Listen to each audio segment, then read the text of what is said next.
Welcome to the Town Council regular meeting, Wednesday, June 17th, 2026. We will go to agenda item number 1, the Pledge of Allegiance, and Mike will lead us off this evening. Let's do it. Okay, Pledge of Allegiance, all right. All right. I pledge allegiance to the flag of the United States of America and to the republic for which it stands, one nation, under God, indivisible, with liberty and justice for all. Yeah.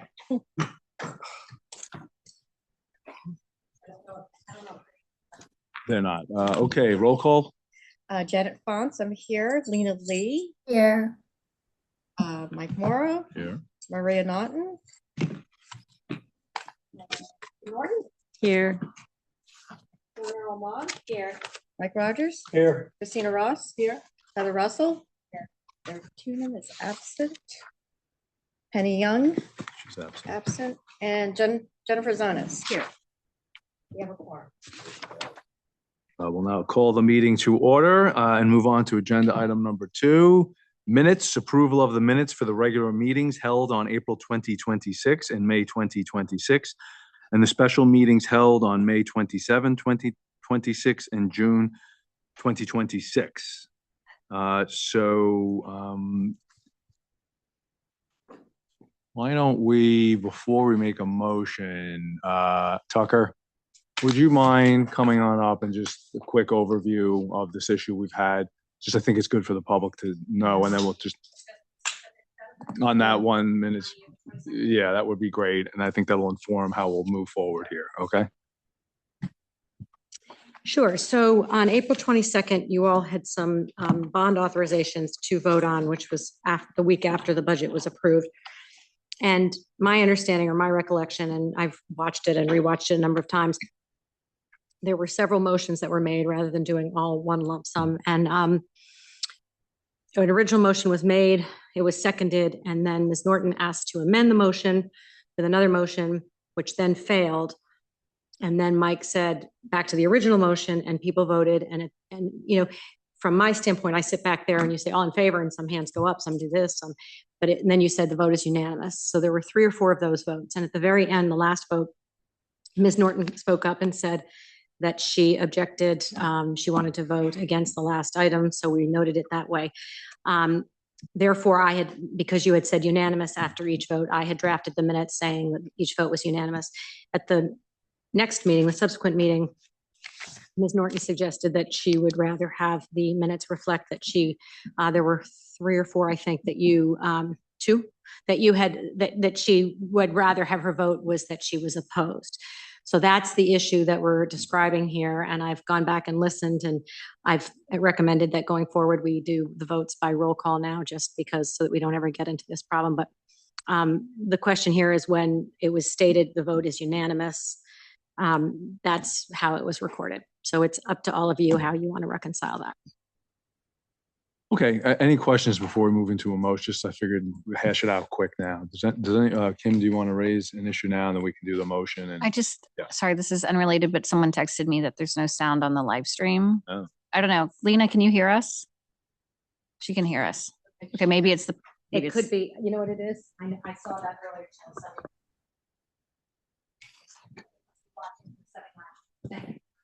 Welcome.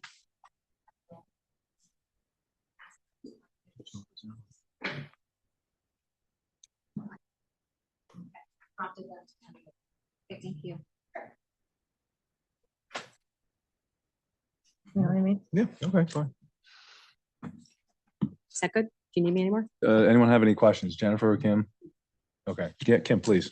I was just going to comment because you asked me. Absolutely. So I noticed what was changed, Tucker, and so you're adding something at the bottom that says something about the vote. I'm looking on because you sent an email. Yeah, you all had at the subsequent meeting had suggested maybe adding a paragraph, which I did, and this is what I said. While Mr. Morrow stated that all votes were approved unanimously, except for the authorization of a $225,000 housing authority grant, Ms. Norton noted that she opposed the purchase of $170,000 DPW parks vehicles with accessories and 3 sped vehicles at $65,000 each. So I added that paragraph because you had talked about maybe Yeah. adding something to that effect. Okay, good. So that was 3 votes. I don't know if the 170 and the 65 are 2 separate votes, but it was 3 total They were. votes.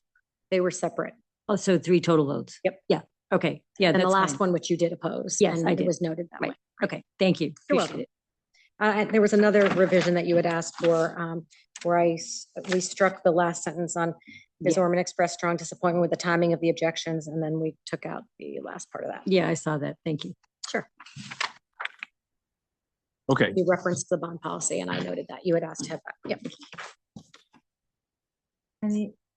any other questions? So does anybody intend on not voting in favor of approving these minutes as they are currently sitting? Just for this date, right? Well, I'm talking about all of them, but that's fine too. So Kim, I'm just trying to be efficient here. Can we just make a motion approving all of these minutes or not? If not, that's fine. I'll just have to handle it, a different way. I had a comment on the May 20th. Okay, let's ask that now then. That's fine. Email. So but I'm fine approving the 4/22 if you want to. Okay. And so you have a question on May 20, yes? Yes. Okay, I let's have do to that. get it on my tablet. Okay. Okay.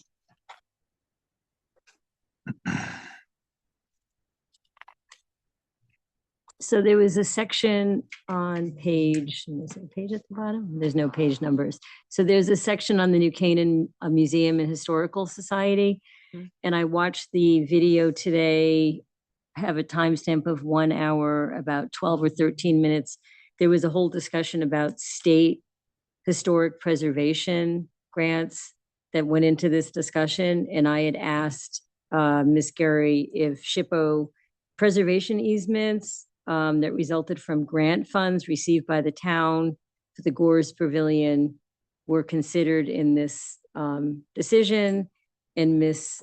Gary said that SHPO may say that we can't move it. So I could submit that as a suggestion, but I just wanted to add something about the State Historic Preservation Office in that discussion, because that's a significant factor in the, them getting the permission from SHPO to move that building. And that was discussed. I wanted just to say something simple that Ms. Geary noted that the State Historic Preservation Association would be contacted about the project, the She proposed didn't say project. that she was going to contact them. Well, she did. I asked the question about were the preservation easements going to affect, tied it to the grant. So I think that's kind of an important thing, that the town got a grant from SHPO, which then resulted in a preservation easement, which would then affect the building being moved or not. That permission is needed from SHPO. Mhm. So it's a little bit more complicated than her just contacting them, because Do it's you have a kind of suggestion that connected. you'd like me to add? Can I send it to you later? Well, they Oh, need I to have vote to on vote. it. Yeah. Well, I wrote, Miss Norton asked about the SHPO preservation easements resulting from grant funds received by the town for the Gores Pavilion. And then I have Miss Gary said, SHPO may say we can't move it. That was her direct quote. Can we just, can we table that edit so that we can check the accuracy of, yeah, because I want to make sure there's, Yep. yeah. I- Okay, so we'll table the 20th. Next meeting. Anything on the 10th or the May 27th or June 10th? Christina did call me today with one edit on June 10th. She would like me to add that in the present, that Jennifer Holm was also present, being that she spoke.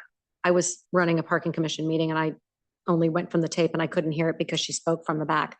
So that's how I didn't know that she had spoken. So what's that language? Oh, she'll be Just- added to the just list. add her as in. she was, that she was Oh, yeah. present. We normally only Yeah. put people down who've come up and officially presented. So the comments came from the back, which aren't audible on the video. I had to look at it after because I was running a second meeting, so I don't know how you all want to handle that. Do you have a comment on that? I think if we're gonna acknowledge one person from the CRC, I mean, it's hard to say that she spoke because she wasn't on a list and didn't Yeah. come to the Right, I date, did so- note, there are CRC members who spoke, and I did note them because they spoke either through Zoom or they came to the table. I don't think she's in the others present. So you're just asking that she get added to being present. Typically, you only add the names of people that, you don't list every single person that's in the room. You just add people that were officially presenting. I'm sorry, this person spoke but wasn't on the list? She spoke just from her seat back there, and it wasn't audible on the tape because I couldn't even go back and hear Why what don't we she just said. so note that there was a member of the commission that spoke from the gallery and it was inaudible? It's not even adding what she said. It's just, do I list her name? You list her name and saying that she spoke, Yeah, but it we're was just stating the unaudible? facts. Okay. She was sitting, commented from the gallery without Okay. approaching. That's it. So at least it Okay. records the historical fact. And add that. That's fine. Good suggestion. Tabling the 10th, and it sounds like maybe you're going to vote on the other three. So, The 20th, I May mean, sorry, the 20th. we're 20th. tabling the 20th. Everyone else is okay with, how about May 27, June 10, or good? And April 22, Kim, are you, will you approve that or you want to make an annotation? How are you seeing? I'm fine with it. Yeah, okay, great. All right, so what we'll do is we'll make a motion for the three that we're agreement on.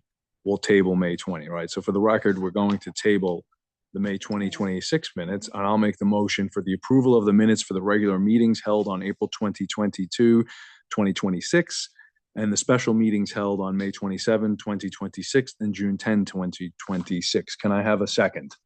I'll second. All right, Hillary will second. So we will move to a vote. So we're all just gonna, so from now on, you think it's better, or? I just don't want us to have that happen again.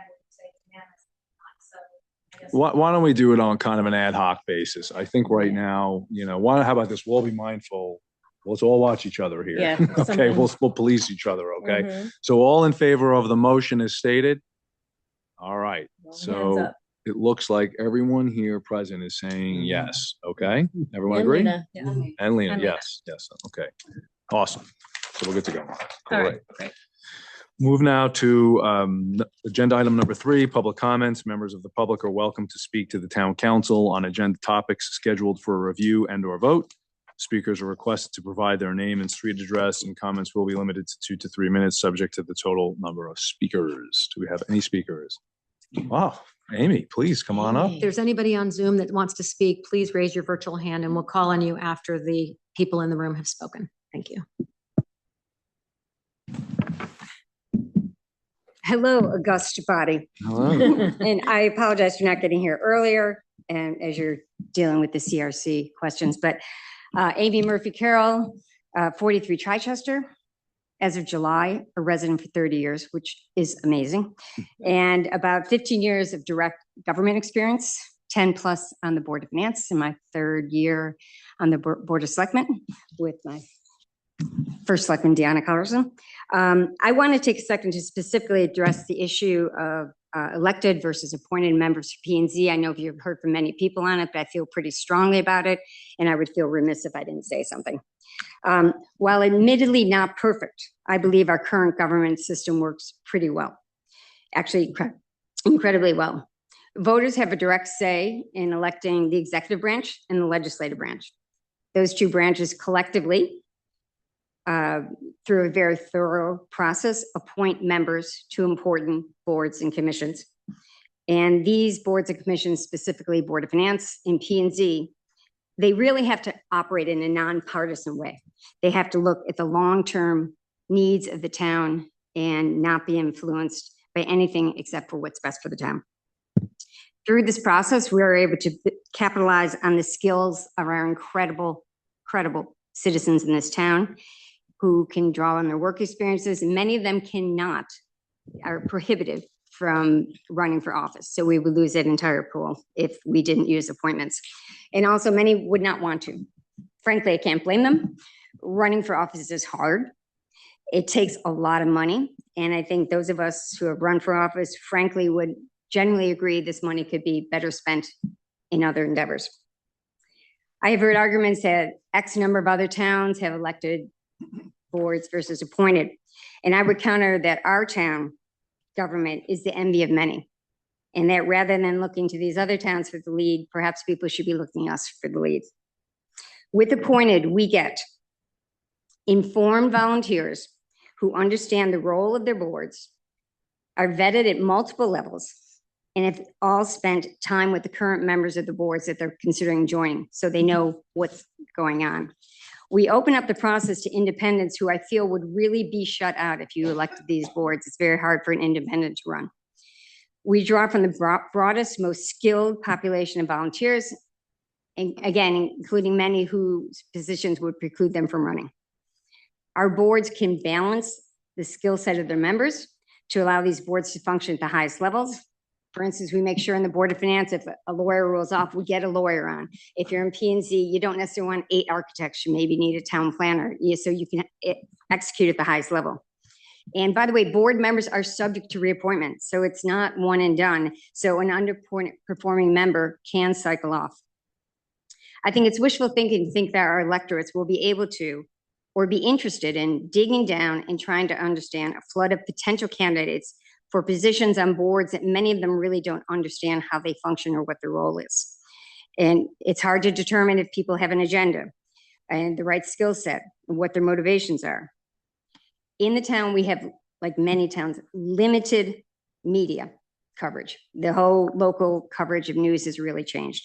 And with social media, we don't have a debate function anymore. There's no functioning debate process. And with social media, we know anybody can make them look however they are and not necessarily show their true objectives and colors. And by the way, people have lives. They move in this town because it's really well run. I think many people feel like we elect the Board of Selectmen, we elect town council.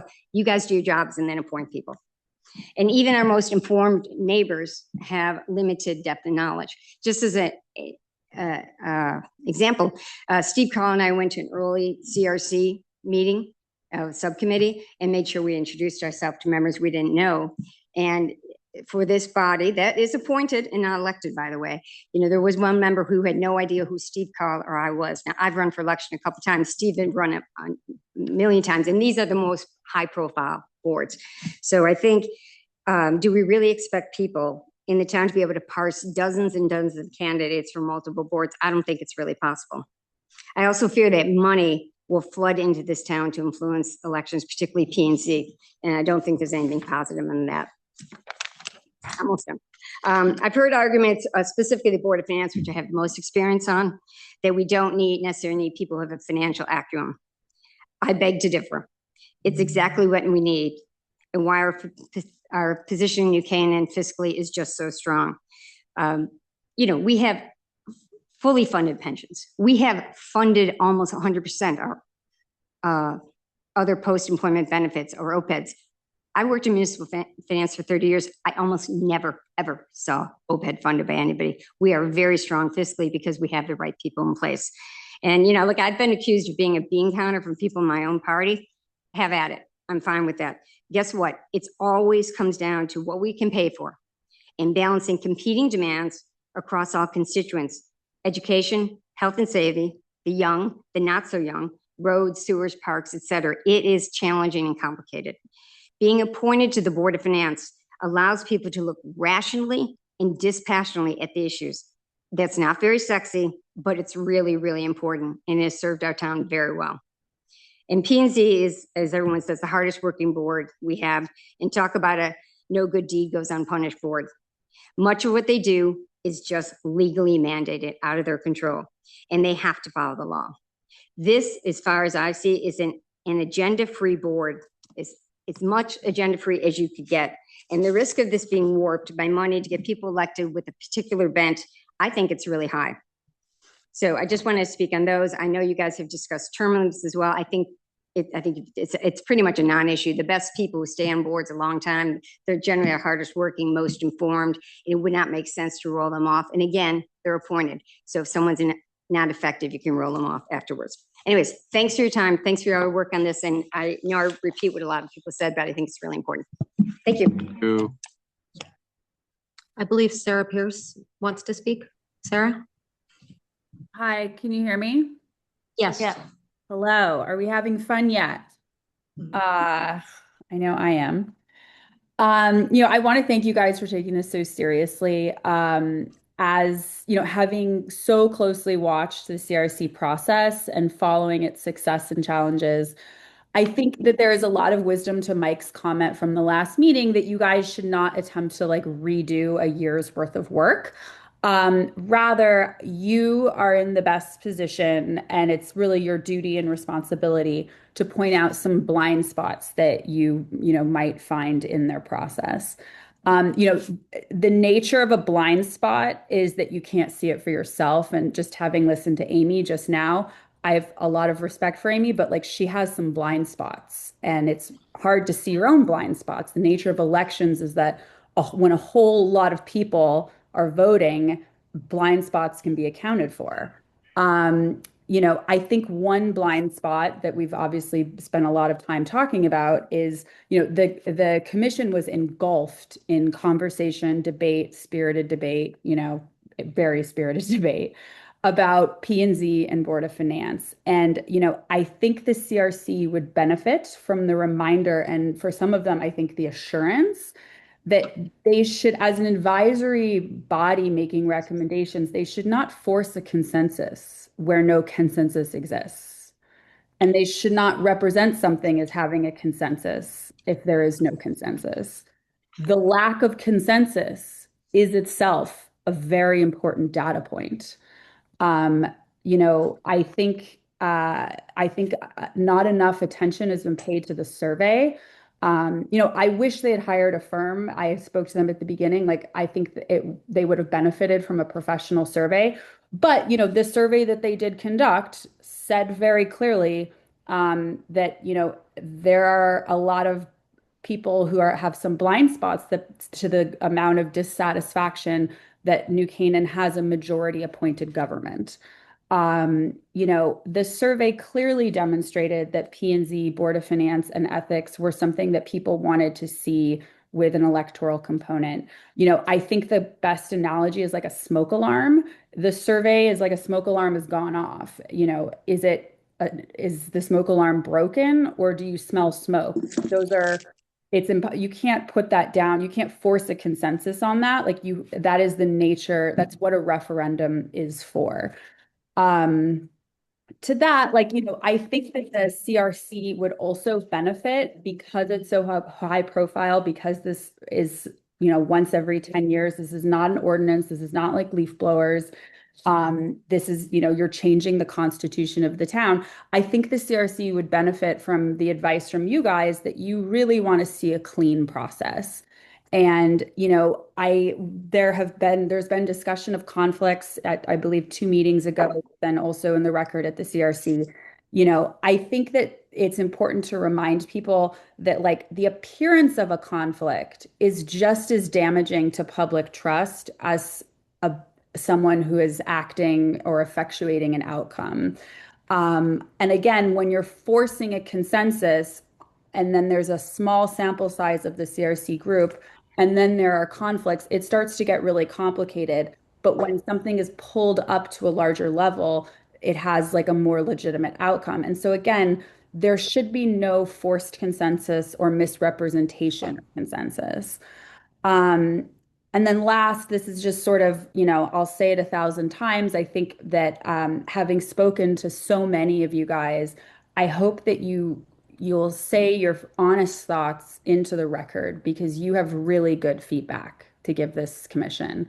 And I'm looking forward to that. I hope you say it clearly, because at the end of the day, we're also creating a record here for, ChatGPT is listening, and that's helpful to everyone. And so I want you to be honest. And then last, sorry, this is actually my last topic. The gold standard in my mind is the Westport model of appointed planning and zoning alternates, but the actual sitting commission is elected. And there's been a lot of talk about money in elections, and you forget that actually the best way to win an election is to just like do right by people, to offer constituent services.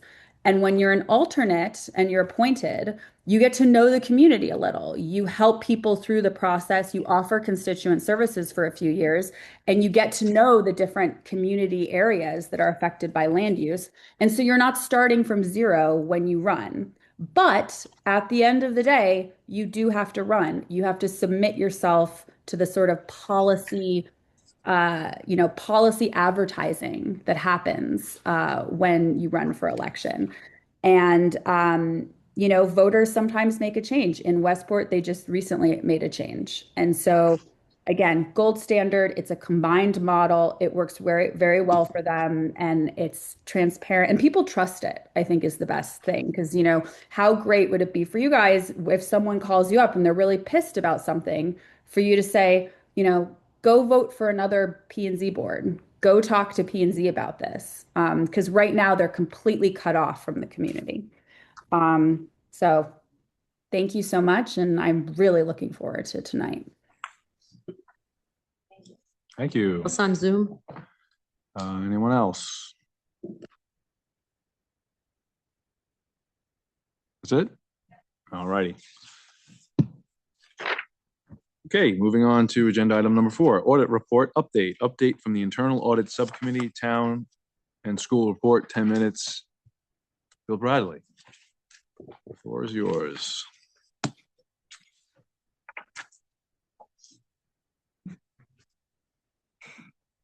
Good evening. I'm here to kind of close out, I guess, the first phase of the sort of the internal audit project review that we've undertaken over the last year or so. Before I get started, we had engaged CLA, Clifton Larson Allen, to look at both town processes, policies, and procedures, as well as the school. I'm focusing entirely on the town tonight. There's a separate report for the school that Brian Litzy and the finance team, and as appropriate BOE members, they're going to be dealing with that separately. So I'm just talking about the town report here tonight. And, when we were looking at what to kind of drill down on, we thought it would be very helpful just to look at for the entire kind of, wing to wing processes and controls for purchasing. We thought that would be a good overview for the audit committee. The majority of the audit committee was relatively new, and it would give a good sense in terms of what are some of the areas that we might want to follow up on at a later date. So, we could do very specific audits. I know in the past there have been audits, looking at, let's look at just like tax collections, or let's look at the transfer station tipping fees, right? You can do those really narrow focused ones. This was a broad one. And I think both styles have their pluses and minuses, and I think you need to do a mix of it. But I wanted to make sure that this is just one type of sort of report. And you can also have very specific reports, which we would envision doing as time. One of the things I think that's really important for you folks to know is that this was actually not a bad report. I know you all have copies of it now. CLA said the findings were not unusual. The partner on it said the findings were not unusual, and said who works with a lot of Connecticut towns, said it's not a bad report. So I hope that's one of the key things that kind of you walk away from tonight. There were 9 areas of findings, and I know you have the report. A lot of it was on sort of policies and procedures and documenting a few things. And we now have, after the management responses, the town has also sort of provided a target timeline for implementation of any of the suggested changes that we have. So we now have sort of a working kind of checklist that we can follow up on. And say, hey, okay, you said 3 months out, you're going to have this done. 4 months out, you're going to have this done. Where are you? So that's something that we can now go back and track, in terms, because that's really the important part. You've identified it now, let's make the changes. A lot of it was around sort of policies and procedures. And we had offered to sort of the town finance team, look, if you guys need any help, we can probably get some support from an outside firm to help you kind of make some of these changes. The town and the finance team have said, you know what, we think we're going to handle it on our own. So they're taking it by themselves. One of the things that they're doing is, and so I mentioned this because in the report, I think you see references to, oh, we'll look to maybe some enhanced consulting assistance to make some of these changes. I think since then, I think the town's decided, you know what, we could probably take this up on our own. So they are looking at a number of other towns sort of documents and policies and procedures to sort of incorporate a lot of those changes. They're going to make changes and then they're going to forward it to the audit committee for our own review before it ultimately has to go before, I believe, I think you all ultimately, I believe, more, and the selectmen as well. There were a couple areas, I think, what that got picked up, I think in like the policy document that's out there, the purchasing policy, it noted some conflicts in terms of what the text said versus what a table said. And there was some confusion, it seemed, in terms of what the people in the field were referring to. So that's sort of like an easy cleanup kind of thing. But there's some other things, like we have this 18-page purchasing policy document. It talks about ethics and conflict of interest, but it doesn't have anything like, okay, well, what do you do about it? How do you track it? Is there any form you need to fill out? So one of the things we're going to be doing in terms of revising the purchasing policy, and the town finance team agrees, we're to be putting that into sort of that ethics section of the town purchasing policy, which so that you can have a record of it, you can track it, et cetera, et cetera. So again, there were, like I said, 9 areas: update the existing policies, enhance the purchasing policy, blanket POs, user permissions, and a number of these things were already in flight before the completion of the report. And so the finance team had been sort of making a lot of these changes slowly, incrementally along the way. So a number of these are sort of already kind of in the can, if you will, like the user permissions on the system. Formalizing the emergency purchase process, vendor management practices, training. I think everyone felt was important. I think the finance team was concerned about the cost of training. And by training, I'm talking about systems. I'm not talking about like accounting training or anything like that. I'm saying, are we using the systems in the most efficient way? So we're not just everybody's working off of Excel spreadsheets. And is there one sort of source of truth for the data, one source of truth for here are the vendors, here's the business activity, and it resides in sort of one domain. And that takes training, and you'll find some people are really good at it. They really warm up to using systems, and other people don't. And I know one of the things we've talked about is trying to get training across the board for everybody and make sure that it's mandatory. And I think that they have agreed, starting in FY27, they're going to make training mandatory for the systems usage, because that's important. It's called Tyler's system, and that's got like the AP workflow. They're starting to put a contracts module in place, and it really is a really good enhancement to what the town can do and see, and the efficiencies. I'm going to pause right there because I am mindful of time, and I didn't know if maybe it would be appropriate if you had any questions. Feel free to shoot away. Okay, questions, Christina? I just have this quick question. Is the training for the departments, or is the training for the finance department? Training is largely for the departments, because they are the ones who may initiate a transaction. Ultimately, it's got to circle through to the finance department, right? But a lot of it is if they need to, somebody in a particular department says, I got to know, what are my outstanding purchase orders? What's outstanding? What's my to go? Can they go do that?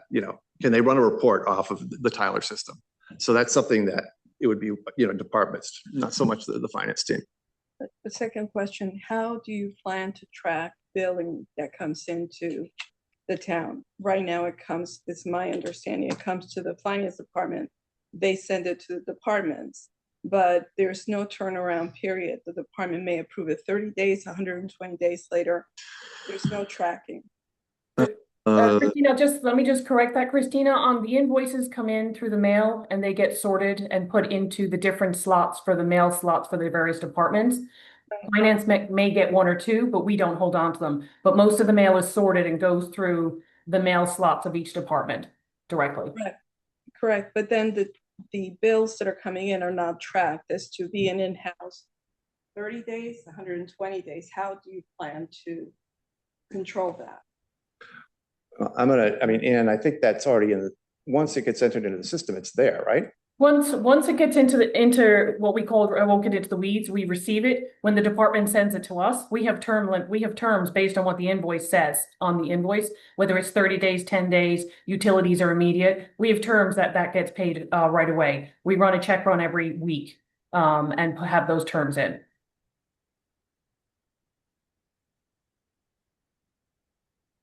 Any other questions for Bill? Yes, Kim, sorry, I didn't see you. Hi, Hi. thank you for the report. Thanks for coming today. So I had a couple of questions about purchase cards. Yep. How many employees have purchase cards, if you know the answer to that? And are they used frequently? Because I did see that one could use a purchase card if there's not a vendor that I guess can take a purchase order. Right. So I was curious to know if one of the goals is to move to a system where there's no purchase cards necessary, where you could go with written purchase orders, kind of like the way we go with Apple Pay, and we don't bring cash to Starbucks, we use Apple Pay. You know, you can use it, but like, isn't it kind of discouraged so that you can keep track of all this stuff? Yeah, and I'll start off and you can kind of fill in the details, I guess. But my understanding is historically there had been many more cards in the system for people, the employees around the town. Those got pulled in. Most of them got pulled in. There is sort of a shared purchase card that the finance people control.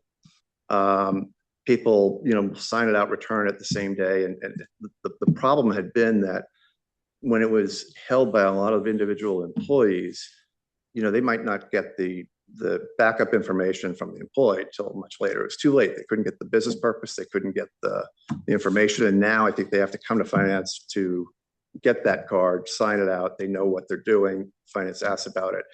And that's on the shared card. And correct me if I'm wrong, does like a few other folks are there still some direct cards or not? That's right. So November of 24, we closed down the old program where there was probably 10 plus cards out there by various department heads. And as Bill had said, we felt we couldn't keep the control because of not getting receipts, making charges before budgets, etc. So we changed the program in November of 24, went to the state program.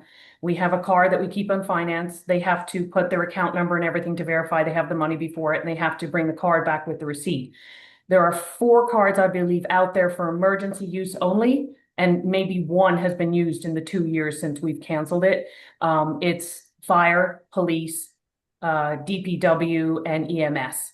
Because if something happens in the middle of the night and they need an ability to pay for an equipment that they want online, they have that purchase ability. And there is a limit on it, but they don't use that on a regular basis at all. It's only for pure emergencies. If we saw that people were using it for anything outside emergencies, we would actually inactivate that card. Okay, thank you. And just go, to the extent there is a better way to slice it, you mentioned like Apple Pay. I don't know, it's worth thinking about, right? At least. So just I don't want to discount that altogether, right? Okay, that's good. So. And my second and last question is the timeline going to be shared with the town council in terms of when you talked about a timeline of implementation? Yes. Yeah, I mean, I would say some of them are, the furthest out is 4 months from now. Some of them are, the lion's share of these are 4 months from now, or 4 months from, I guess, May. So I think that should probably get you there because there's nothing beyond that except for some of the training in September. Yeah, Kim, if I can clarify for that too, most of them are related to a policy which we were aware of. We did not issue a new policy because we knew we were going through an audit, so it was kept stable for that point. There's a finding in here about the workflow and tightening up the workflow. That was found by finance in July of 23 and fixed in August of 23 before the audit even started. So that's a finding in here, but that's actually not a really valid finding because it was already fixed. So there's a couple of things in here that were already fixed before we actually went in. Credit card that they audited was canceled the November before it started. So the main crux of this and what we're trying to get accomplished is a full and comprehensive policy, including uniform guidance, all the things we knew we wanted to make sure would be in a comprehensive policy. So what we did was, to Bill's point, to not expend more funds, we went to area towns that already had a purchasing policy that was done by various auditing firms. So they already had done with that. So we pulled those different towns' policies because they were already vetted by an auditing firm to pull that together for it. So that's what we're doing. But once for implementation and obviously any questions, we would be reaching out if we needed any clarification on it to CLA. And then just to update in terms of training, the town has paid for training. We went to Munis. We did a training 2+ years ago. Josh, our previous budget manager, pulled that all together. We had the company come in and sign up for training for people that they could sign up over a period of time. So we did that. We've done policies or procedures that we've written up and sent out. And then we have our new budget manager, well, he's in a year now, who has amazing skills in our system and who did a 6-week training course and produced a manual, produced a video, and it's out there for all staff members now to review when they need it. So we are working on making it a mandatory thing to go for those trainings. We're sharing those videos and those training manuals also with the Board of Ed. He put a lot of time into it. So we feel very good about it now. Thank you. I just have one question. Yeah. So, Bill, these are recommendations, not deficiencies, to be clear. How do you want to, I mean, findings, recommendations. So they've gone through. And not material deficiencies. Okay. And again, this is not a financial statement audit, right? Where you typically will find, this is just an audit of sort of the procure to pay processes and procedures. So it didn't have that kind of spin to it. Any other questions? No? Great. Bill, thank you so much for the hard work. Really appreciate it. All right, moving on to agenda item number 5, appointment, reappointment. To confirm the appointment or reappointment as follows. Board of Finance, Alan Bananas. That's my Spanish upbringing. I got that wrong. Apologies. As an alternate member for a 2-year term ending December 1, 2027. Aquarian Water Authority, Bernie Clark, Clark, as a representative policy board member for a 3-year term ending June 30, 2027. So is Alan online here? Nothing doing, huh? Wow, that's offensive. Okay, how about Bernie? Sorry, reappointed. Is Bernie here? Bernie? No, but I can talk about. Sure, 2 seconds, always nice to hear, and then we'll move it forward.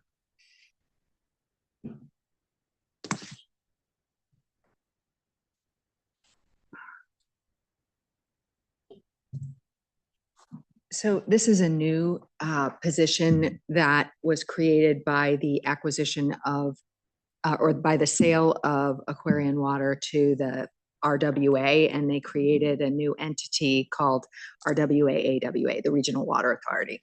As part of that, it's a representative policy board. Each town in the system needs a representative, and as part of that, it has to be someone who lives in the town and has to be appointed by, the Board of Selectmen, which we did earlier this week, and it has to be approved by the legislative body. Bernie is a current member of the Utilities Commission, and if you look at his background, he worked at Moody's, he did some rating of utilities. He also happens to live in the area covered by Aquarian Water. So, he understands it, he's affected by it. So I thought he would be an excellent representative. In other towns, some of my colleagues are appointing the first selectman to that role. And I thought it would be better to have somebody from the Utilities Commission who, has a vested interest in it. So, he's a great guy. I've watched all the utilities meetings, and he is, always in attendance. He is a regular contributor. So I thought he'd be a great appointment. Excellent, thank you. I Yes. know both Alan and Bernie. They're great guys. Yeah? Smart and longtime residents. Awesome. They're Bernie more so than Alan, but they're both great. Yes, Jennifer. I just want to add, just because Alan's not here. So he's been an alternate on the Board of Finance, and if anybody just wants to, because he's not here to speak for himself, but to go back and watch this year's Board of Finance meetings, especially some of the final ones, you can hear Todd Lavieri deferring to him and just saying, wow, this is one of the smartest guys on the group. So he's really a crackerjack. Yeah, he adds a lot in the insurance industry, I believe. Isn't that his background? Something in insurance. So he has a great history in that. And so when, it's obviously a big part of, our budget, both the Board of Ed and the town. So to have somebody with that expertise that can kind of validate some of the things that are being presented, it's a great addition to the Board of Finance. Excellent. All right. Thank you. So why don't we move it forward? Let's Make the motion to approve both Alan and Bernie. just read that. Yeah. Oh, okay. Make a motion to confirm the reappointment as follows: Board of Finance, Alan Bedanes as alternate member for a 2-year term ending December 1st, 2027. Aquarium Water Authority, Bernie Clark as representative, policy board member for a 3-year term ending June 30th, 2027. I'll second the motion. All right. All in favor of the motion? All right. All good? Yep. Heather? Your hand up? Yes. All right. Okay. So that's unanimous. All right. Yeah, I saw Lena raise her hand. Okay, the motion passes. That's great news. So Congrats. to Alan and Bernie, awesome. All right, let's move on to agenda item number 6, charter revision. Further consideration, provision of recommendations, and possible vote on the Charter Revision Commission draft report. So I think just to be efficient here, we've had multiple hearings and discussions in public regarding the draft report that we received from the commission. I think it was like a little over 40 days ago. Was it longer than that? Yeah, since May 4th, right? So today's June 17th. So we've had it for quite some time to consider, and many members of the town council invested a lot of time with the CRC itself and providing input during the CRC's open investigation and consideration. It's been moved forward to the town council. And like I said, we've had multiple conversations over our multiple meetings in the past 40 days or so.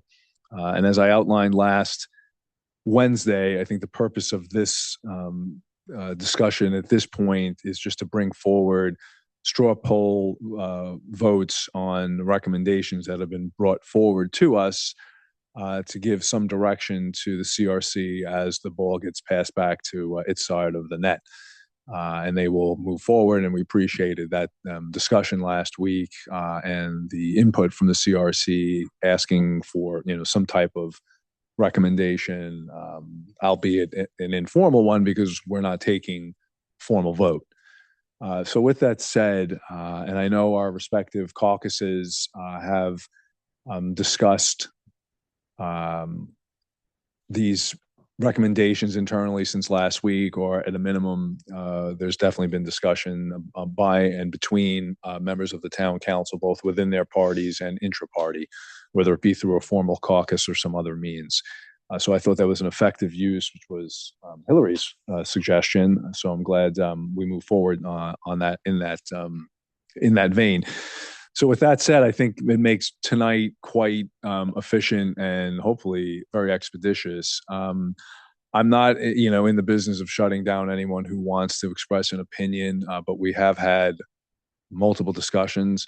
So what I'm going to do is I'm going to just go through one by one the 5 recommendations that were made and just ask everybody, their position on this particular, one at a time. If you're voting no, it's fine, your prerogative. You're certainly entitled to state your reason why you're voting no if you want. If you don't, that's fine.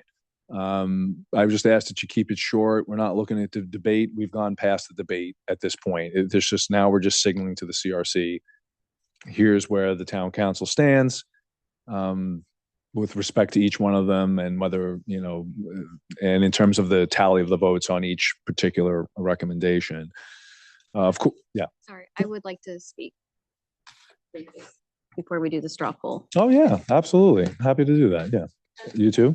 No. I just want a clarification. So, while I respect the idea And normally I would say just go down and then if someone says no, to explain why. I believe because it's going to be out there, and as the person out in Zoom land said, to get our opinions on the record, and ChatGPT will be following us wherever we go. I even for my, if I have a yes vote, I want to be able to explain why, so that only, it's not just one set of ideas that are hanging in the ether, please. Yes, in fact, that was my next thing I was about to say. Sorry, I apologize. So if you just let me finish my preamble, I will entertain whatever you want to say. You guys know that. I just wanted to say, look, this is the ground rule. Let's just hit it and move on. And if you vote yes and you'd like to say something, go on ahead and say it. I'm not going to, suppress any type of discussion. I just would ask that you keep it tight, keep it concise. And there's at this point, and I hope you all agree, I don't think there's debating it anymore. If you were said, I would imagine at this point, and I would hope in this point, you've carefully considered how you're coming out on an issue, and that's it. And you're not subject to, further persuasion or convincing to change your mind. Is that correct? I want everyone to be clear on that. Okay, so you still could be convinced? I'll say something after Heather. Yeah, all right. So that's my preference, and I think almost everyone is agreement. Let's just, you state whatever your position is and let's move it along. So with that said, so Heather, why don't you go on ahead, and Kim, and then. Thank you. I want to urge us to recommend to the commission that one question regarding the Board of Finance go on the November ballot. Whether the members should be elected rather than appointed. And here's the factual case. We are an outlier.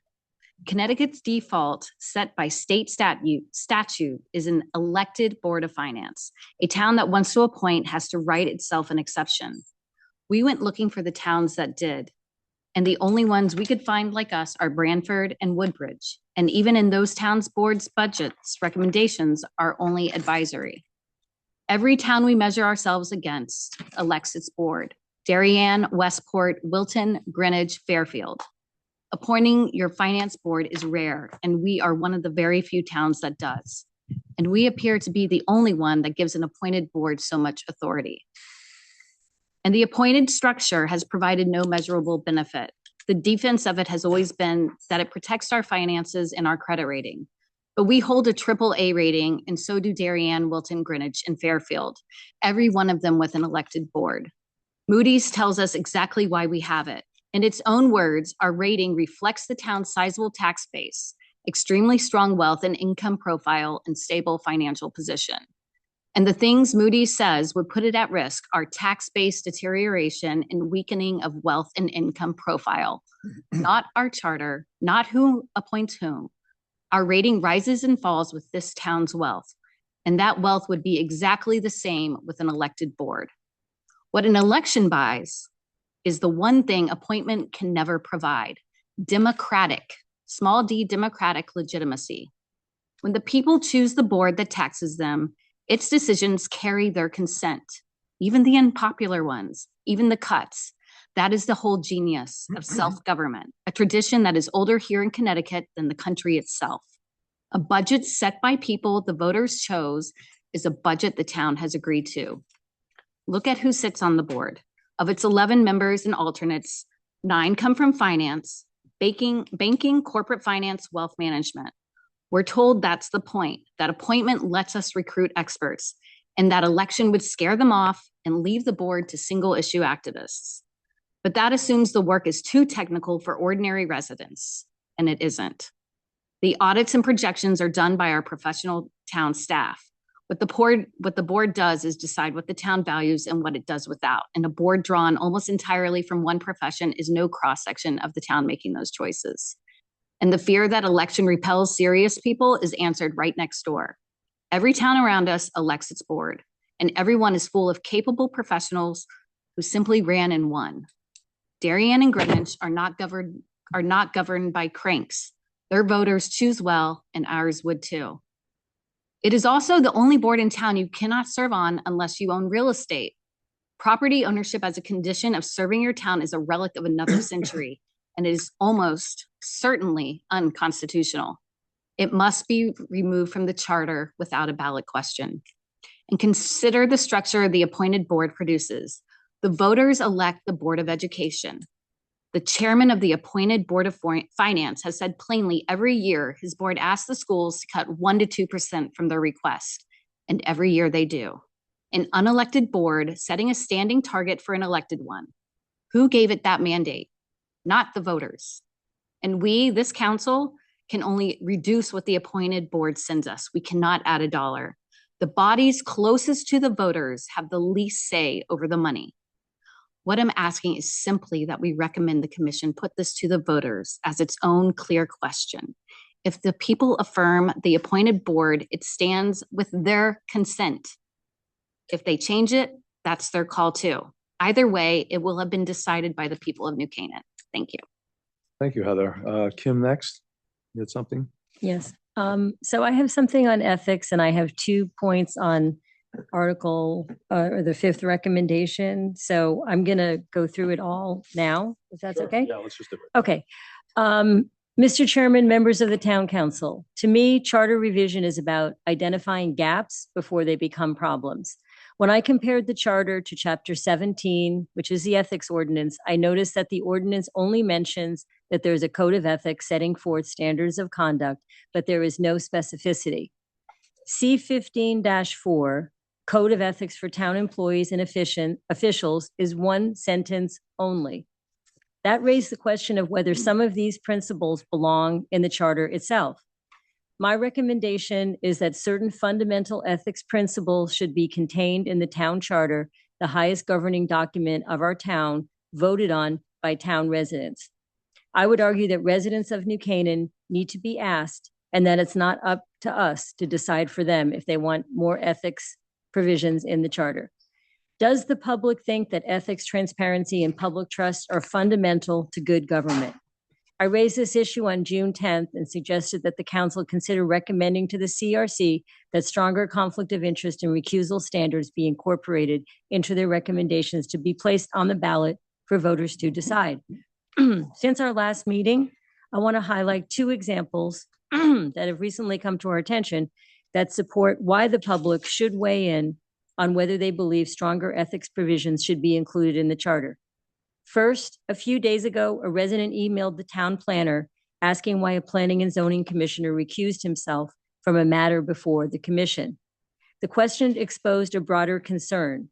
There is no clear, publicly documented process for disclosing, recording, and tracking conflicts of interest and recusals. Shouldn't that be public knowledge? I'm not sure if anyone got back to him.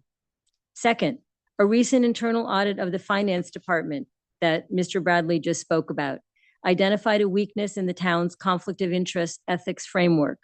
While the town's ethics policy prohibits conflicts of interest, it does not specify how conflicts should be disclosed, documented, reviewed, or tracked. I think the public would want to have a say in this being included in the charter. These examples highlight opportunities to strengthen transparency and public confidence.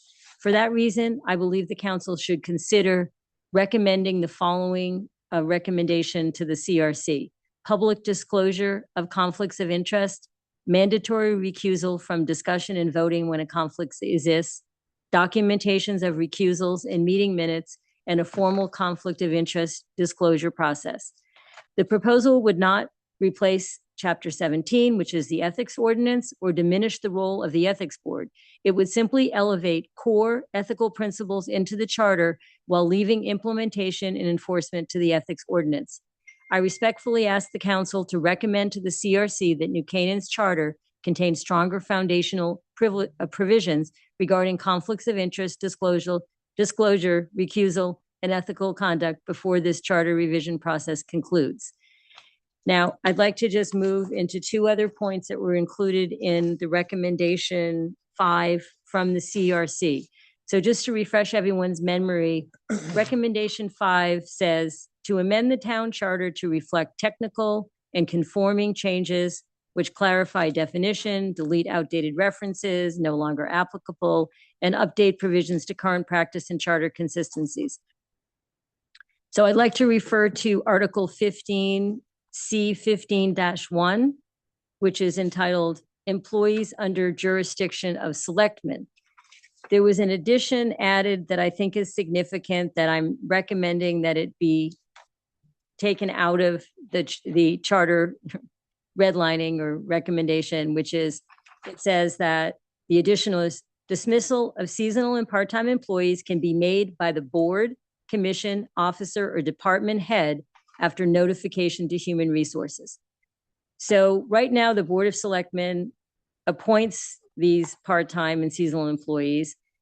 What's being suggested is that their dismissal goes to a commission, a committee, or a department head. And my suggestion is that we should keep it the way it is for a couple of reasons and not change that provision. One is it's reduced due process. So taking out the selectmen from a firing or dismissal of a seasonal employee takes out a certain due process. It's increased legal exposure for the town, even though they may be an at-will employee. Different claims could include discrimination, retaliation, whistleblower complaints, or inconsistent treatment. A board review creates a record that multiple officials have examined the decision before board action was taken. There could be a problem with inconsistent standards across departments. One department head might think a dismissal is warranted for one reason, another department head might do something for someone else, so there's no consistency. Requiring the Board of Selectmen to weigh in on dismissals provides protection against political or personal retaliation. It's a small town, personal relationships matter. An independent review can protect employees from decisions based on personal disagreements rather than performance. And the last one is it provides checks and balances.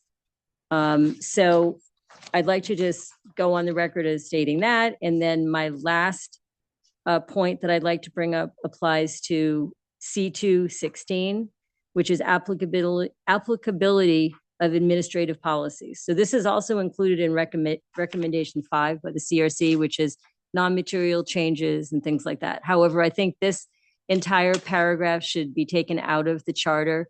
I believe that the employee handbook covers policies, procedures, standards of conduct, rules, and they are subject to change. And I think it's better to keep this in an employee handbook, which could be amended at will rather than a charter, which is done every 10 years. I think the paragraph is too broad and it compromises the independence of an elected official, the town clerk, and subordinates one elected official to another, which I don't think is a good idea. So that's it. Thank you. Thank you. Anybody have anything else you'd like to? Yeah, Mike, please. Okay, going to be jumping back to PZ and Sure. I'm going to be jumping back to P&Z and Board of Finance.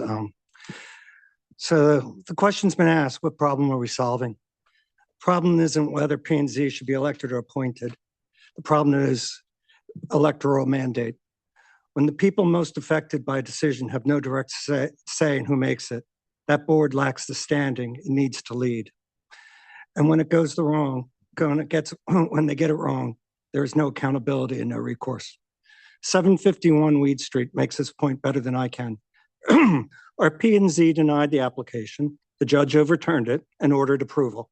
The town lost, the neighbors lost, and now I assume 102 unit building is going into the ground. You can debate whether P&Z made the right call. Reasonable people do. What is not debatable is that the people most affected had no direct say in who decided. That is a legitimacy problem and one that this commission has an opportunity to address. Look at our town council, split 6-6, and yet we voted 12-0 to create this very commission.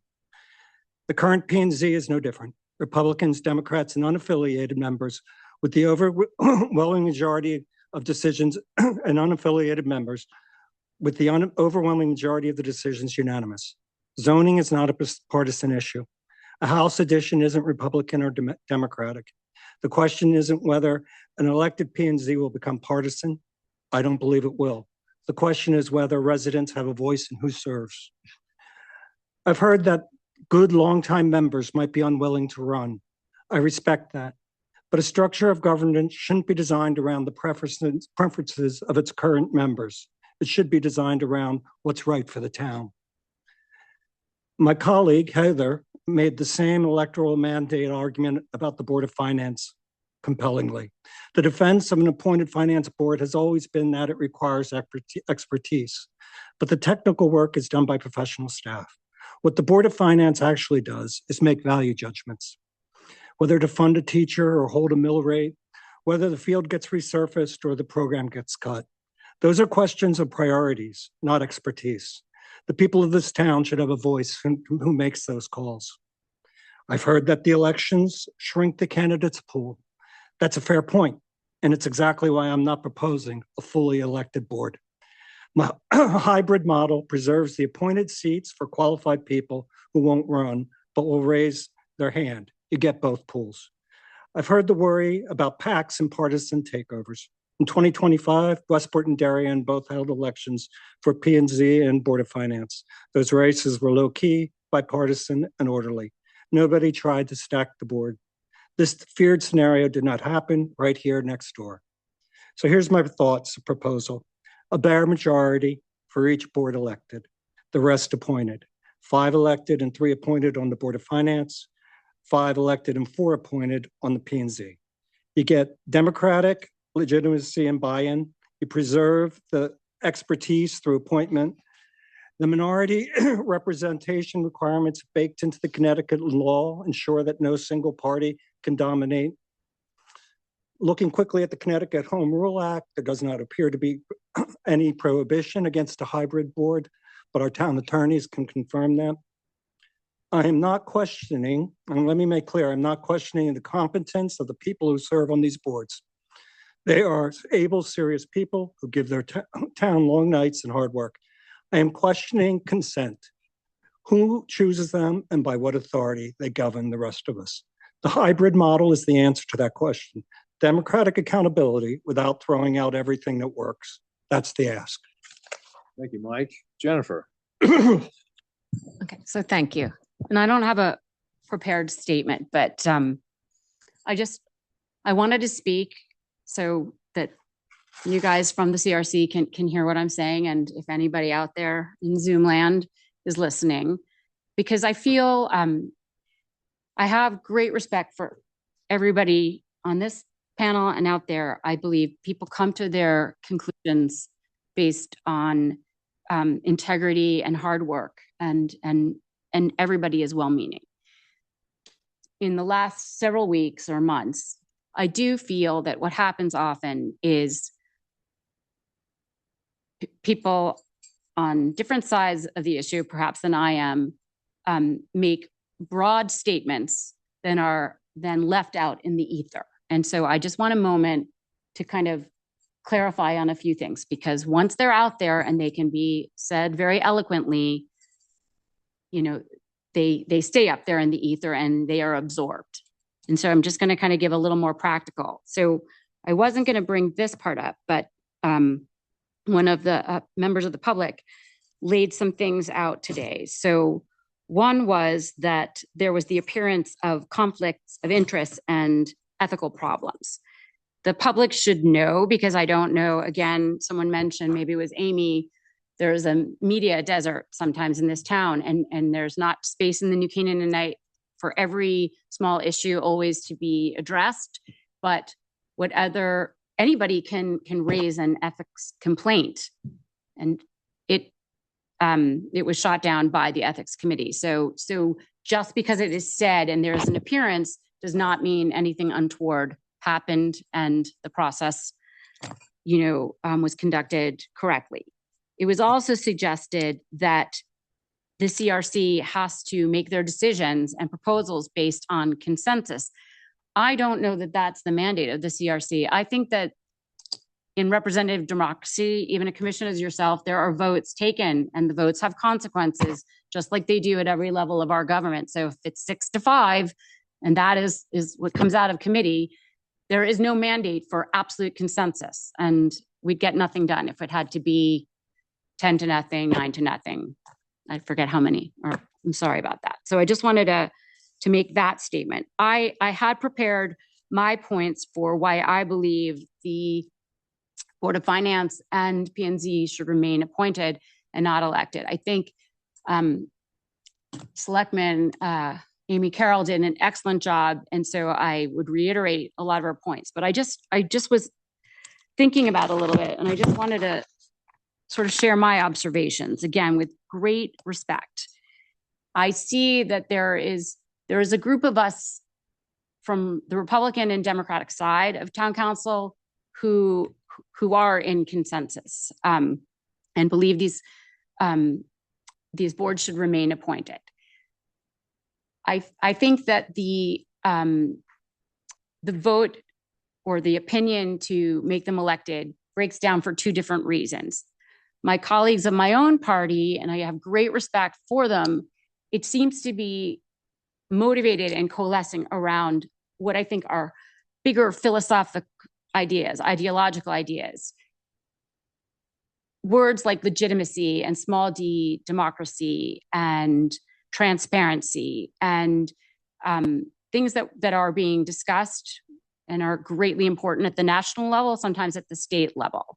But they're at the 10,000 square foot, whatever, looking down and are not here at the granular level. And while I have great respect and appreciation for the hard work they've done, my colleagues have been not on the town council for more than a year in terms of, the meetings after meetings, sitting in and watching every, in and out of the Board of Finance meetings and understanding that it isn't just a value judgment, but incredible diligence and many, many years of institutional knowledge of all the different departments.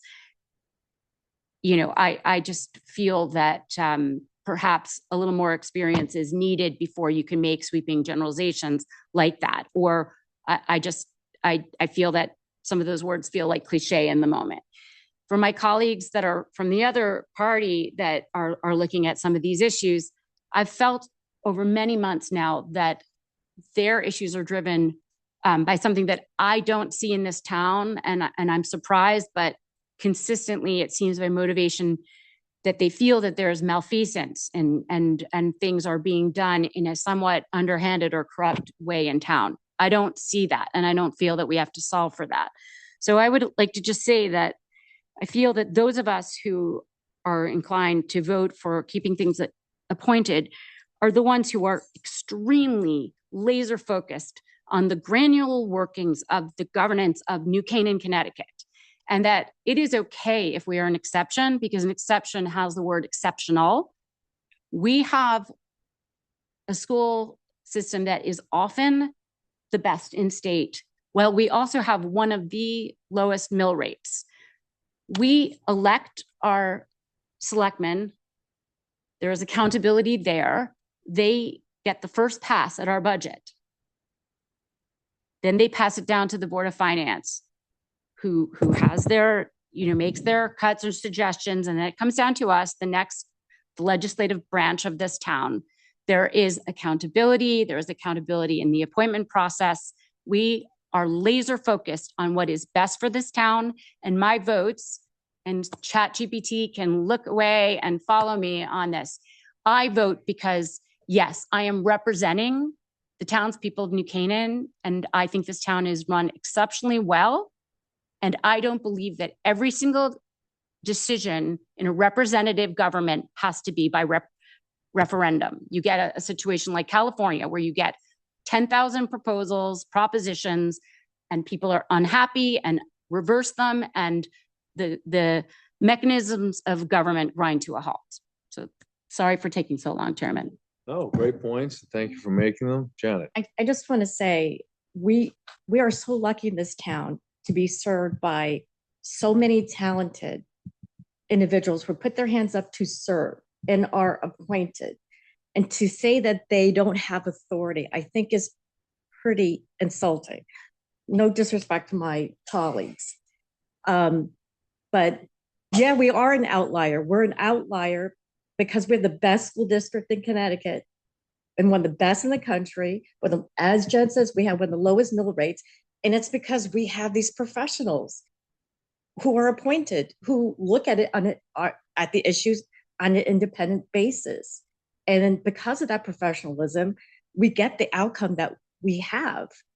And I've heard some of my colleagues say, well, for example, look what happened, this budget season with the Board of Ed budget, and Dr. Lutzy had a hard time. And I'm like, yeah, that's what's supposed to happen. I mean, first of all, he's a big boy. Second of all, it's our job to look at the issues in and out. So things are working here with an appointed system. So I respect you guys, but I agree that P&Z and Board of Ed should remain appointed. It's I mean, not Board of elected, Ed. sorry. I would just like to say that one Appointed. thing that Appointed. apparently democracy doesn't matter at the local level, according to Jen Zonas, is what you're saying. And you have to strike that because that's an unfair comment to go on the record, that democracy doesn't matter to Jen Zonas. I delineated, in my opinion, representative government. We have a legislative branch and an executive branch. We may have different views. This is all we're asking. We are asking that it be taken to the voter. We are not saying any of these people do a bad job. They do a great job, but they spend a lot of time for our town. All we are asking is that we allow our voters to weigh in. That is it. It is not whether appointed or elected is good or bad. That is not what we're saying. All we are saying is give the voters the option to have their say. All right.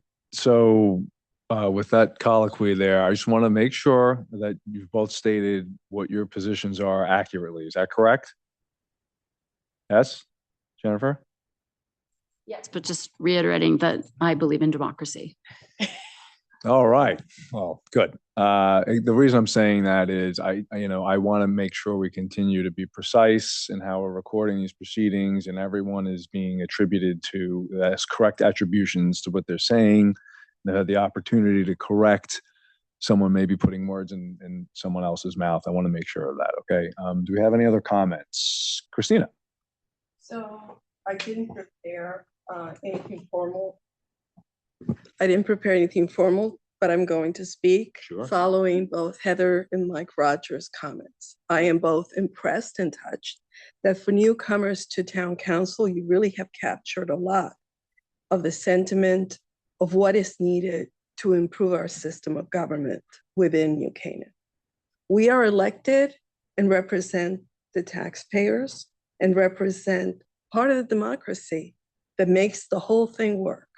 But I see from my point of view as a town council member, the road stops along the way that prevents us from doing something about things that are going on, whether it's increasing the budget on something that's been decreased, from seeing that a budget request by a department is now fully attributed to the department, but cut back along the way, and how it affects all of us as taxpayers and how it affects the working system of government.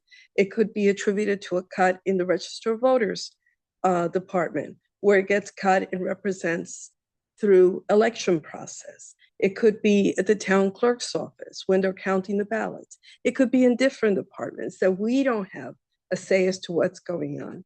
And I think that if we don't look deeper into how things work and how we can improve them, then we're not doing our job. Because we see sitting in these seats how our hands are tied many times along the way. Now, so that's at one level. The other thing is that the Charter Review Commission has done a tremendous amount of work and thought through all the pages through the charter and has made recommendations.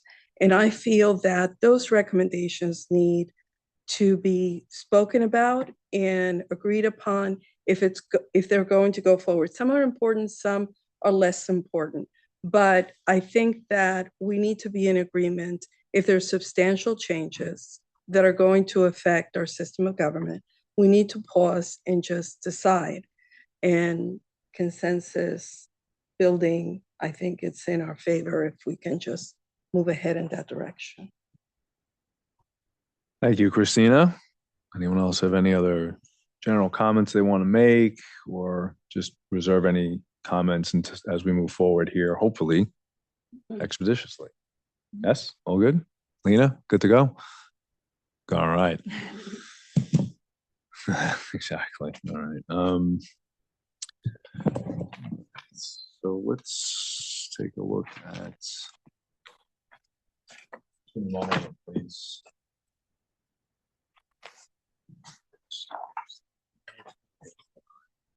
Yeah. if you don't- Okay, and just as a quick prefatory note, again, Penny, Eric, and Maria are not here tonight. They had respective issues that absolutely precluded them from attending in person and remote either. They have forwarded to me their comments and have asked me to convey those to you all here as we move forward in this. If they listen to this recording at some point prior to the CRC meeting, when are you guys meeting next, Kathleen? Tomorrow. If I've misstated anything that they wanted me to state, they can contact you guys directly. Plus, you'll have more time. It's not just tomorrow, and that's the end of it. So I'll just put that footnote in there as a typical lawyer. All right, so let's move to the first recommendation we have here in the report that was provided to us on May 4th, 2026. I'll just read it out for the record in case anybody's listening. So, to establish term limits not to exceed 12 consecutive years of service for appointed town officers on any appointed boards, commissions, or committees. If the end of the consecutive 12-year term limit is reached during an unexpired term of office, the town officer may complete that term. A person who has reached the 12-year term limit on a board, commission, or committee is eligible for reappointment to that same body after an absence of one full term, but they may serve on other boards, commissions, and committees at any time after completion of their term of office. So why don't we start down on this end, Mike? So with respect to this first recommendation that appears in the May 4th report, are you in favor or against this recommendation? I am, so if in favor of 12-year of term limits. Yes, that's Yes, what I'm asking. just making sure. And yes, I believe in flow through. I believe fresh ideas bring the best out, but are important. And that anybody, things go, sometimes when you have people on to something for a long time, you just end up doing things over and over again. And there's new stuff out there, bring it in. All right. Okay, so Janet No. is a no. Hillary, No. Christina, Yes. Kim, Yes. Jennifer, No. Heather, Yes. Lena. Yes, but conflicted and only if P&Z remains appointed. Okay. Mike, are you at liberty to share the other three's straw vote? Oh yeah, no, I'm absolutely going to go through that. The only thing is I've got to kind of go back and forth between my phone and the laptop. So Thank you. I appreciate believe that. if anyone wants to move things along, it's me. Okay, so Mike Morrow is a no for this. Maria is a no. Penny is a no, and Eric is a no. Just give me one moment. Eric says he opposed the recommendation to term limits for service on appointed boards, being persuaded by arguments in favor of allowing such appointed officers, commissioners, and committee members to remain in service. Maria. Actually, Maria just said no. I'm sorry, let me just grab Penny's.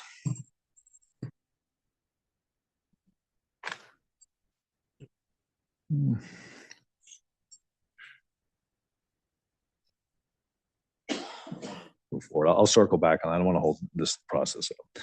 Okay, let's move forward to Let's just say yes or no. at this point. So on number one, Mike Rogers, you are yes or no on term limits? Oh, you got it? All right, you missed me. All right, never mind. We don't need to do it. Okay. And Lena was a yes with qualifications. Okay. Awesome. Number two, to require town council approval for changes to town-owned real property, including change in use as defined under the New Canaan zoning regulations, capital lease or sale or transfer of town-owned real property. Such legislative action by the town council is subject to public referendum. So on this recommendation number two, what say you, Mike Rogers? Yes. Janet, Yes. Hillary, Yes. Christina, Yes. Kim, Yes. Jennifer, Yes. Heather, Yes. Lena, Yes. Mike Morrow is a yes. Maria is a yes. Penny is a yes. Eric is a yes. Number 3, to require confirmation by the town council of appointments to the Planning and Zoning Commission by the Board of Selectmen. Mike Rogers, Yes. Janet, Yes. Hillary, Yes. Christina. Could you repeat the question? That's recommendation number 2, to Okay. require town council approval for, number 3, to require confirmation by the town council of appointments to the Planning and Zoning Commission by the Board of Selectmen. Yes. Kim, Yes. Jennifer, Yes. Heather, Yes. Lena. Yes. Okay, Mike is a yes. Maria is a yes. Penny is a yes. Eric is a yes. All right, we will now move to number 4. To add 3 alternate members to the Ethics Board where 5 regular members currently serve. Mike, Yes. Janet, Yes. Hillary, sorry. Yes, with the caveat that I don't know if 3 is necessary, so that might be something to consider, but it philosophically, and yes, I'm in favor of alternates to the ethics board. Okay, Christina, Yes. Kim, Yes. Jennifer, Yes. Heather, Yes. Lena, Yes. Mike is a yes. Maria is a yes. Penny is a yes. Eric is a no, saying that he does not see the need for adding any 3 additional appointments. Pretty conclusory, but that's what it is. Okay, so that was 4. Number 5. Yeah. Right. Correct. So I'm going to read this, but I do want to discuss this one just a little bit more. So number 5 is to amend the town charter to reflect technical and conforming changes which clarify definitions, delete outdated references no longer applicable, and update provisions to current practice and charter consistency. So if I'm correct, this is throughout the charter, it was the red line where we start redlining out and tightening stuff. So I have just a couple of problems procedurally and on the merits of that. Procedurally, I call this a catch-all recommendation. One of the things that concerns me about it is how is this presented on the ballot, right? Because someone who reads that formulations or some iteration of this, how are they going to know there's probably how many different edits to that, right? Could be, I mean, it's probably, I don't know what, 80 to 100, seriously, like anywhere between fixing grammatical things, grafting on policies and procedures to town officers, all sorts of different types of changes that are there, right? Some are material, some are not so material. The electorate will be completely uninformed as to what exactly is being asked of them here. So I don't know how we would do this other than for the public. They can't make a knowing choice on how to vote. And there's some serious, they really are very material issues here.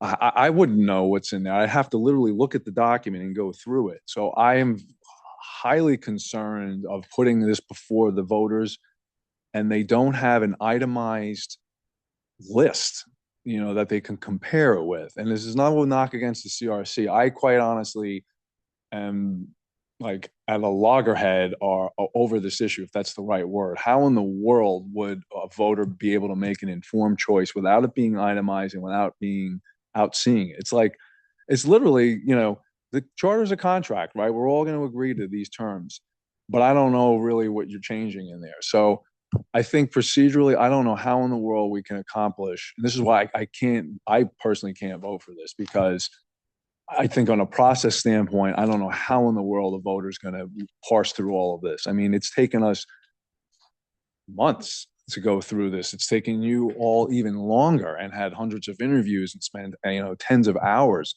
So I think that at least on the process side, I think it's pretty clear what I'm saying of how in the world can a voter make an informed choice on 100 or so different edits, some more material than others. That's a big problem there for me. So I just have to, on that alone, vote no on that. And I know Maria certainly feels that if it's not going to be itemized, she wouldn't be in favor of that as well. I believe Penny is the same way on that. I don't know Eric's position. I do have a couple of substantive points that I would raise, and one of them is this issue in I think it's C216. This is the one where we talk about town officers, elected people, subject to the rules, procedures that are, thank you.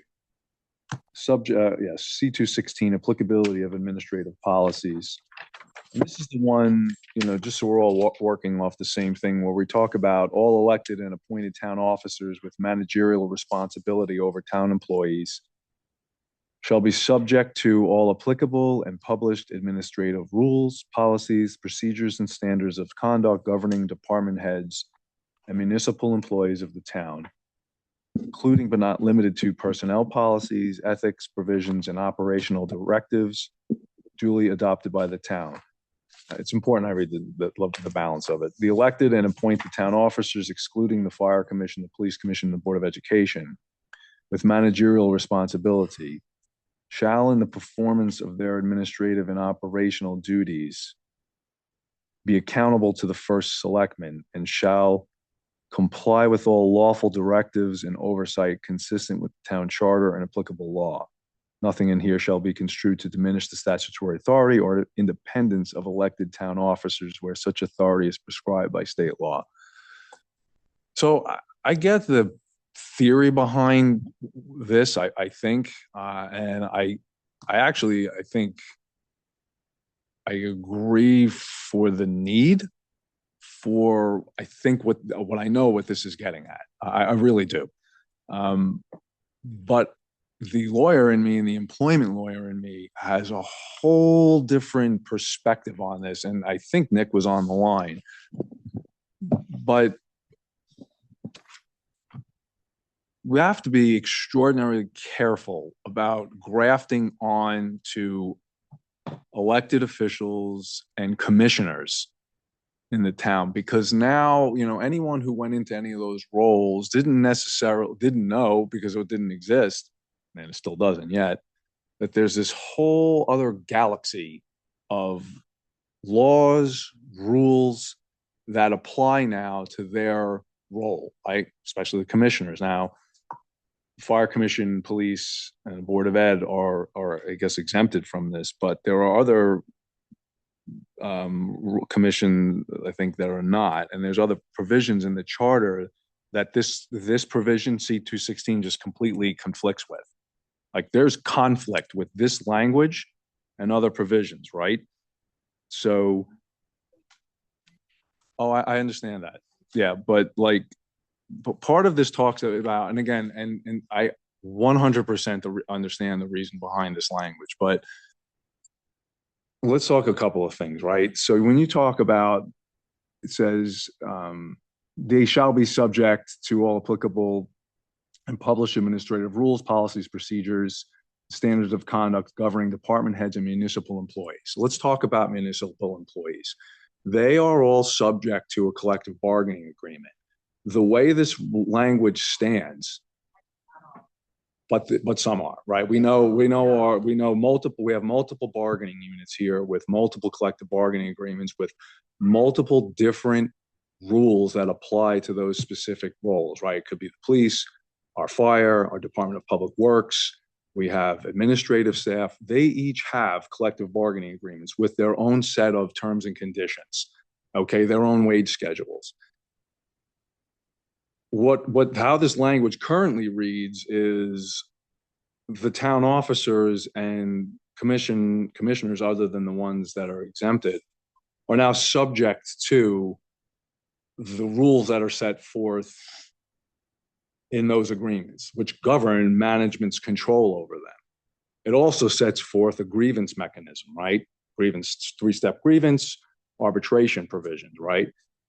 So now you're grafting that grievance mechanism onto a town officer and a commissioner's effective duty over how they are, like for example, Park and Recs, right? The Park and Rec, which is not exempted from this, has this odd language that they are to direct and control all rec programs. Well, that's easy to read. So they're going to direct and manage employees. Now, it may not be in the traditional sense of management, but again, the way this language is written so loosely, it's opening up a huge hole to implement and force, like the Park and Rec commissioners to have to now be subject to a variety of different laws. It's not worded the way it should to accomplish what's needed.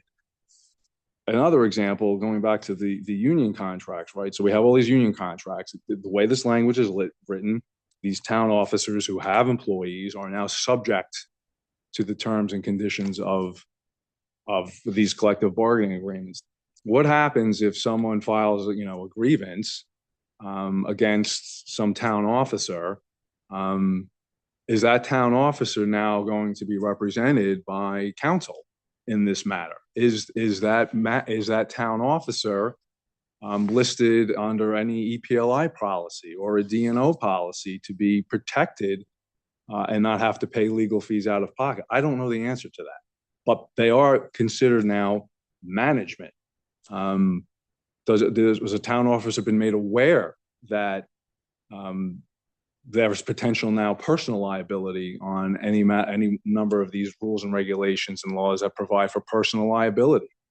They don't have insurance coverage under EPLI. So I'm just telling you, as an employment lawyer for 25 years, the language itself is not good. I don't know how else to say that. It's just funneling in and putting these town officer and commissioners, which I kind of went through here, they're going to be put into a world that there will not, while they're subject to the burden of following the law, they do not get any of the protection, at least as this is written, by, like a Tiger Man would get protected if he gets, there's a sexual harassment claim against him.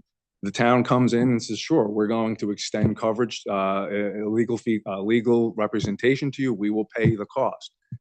Does Claudia get that if she has a sexual harassment claim against her now? I don't know the answer to that.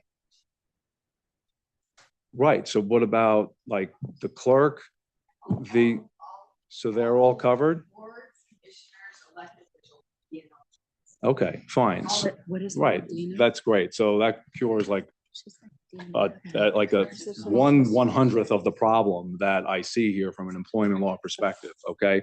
That to me, if you want to have something like this to go enable the first selectman to fix things, there's I think other better ways to go about it. But the way this thing to me is dead on arrival.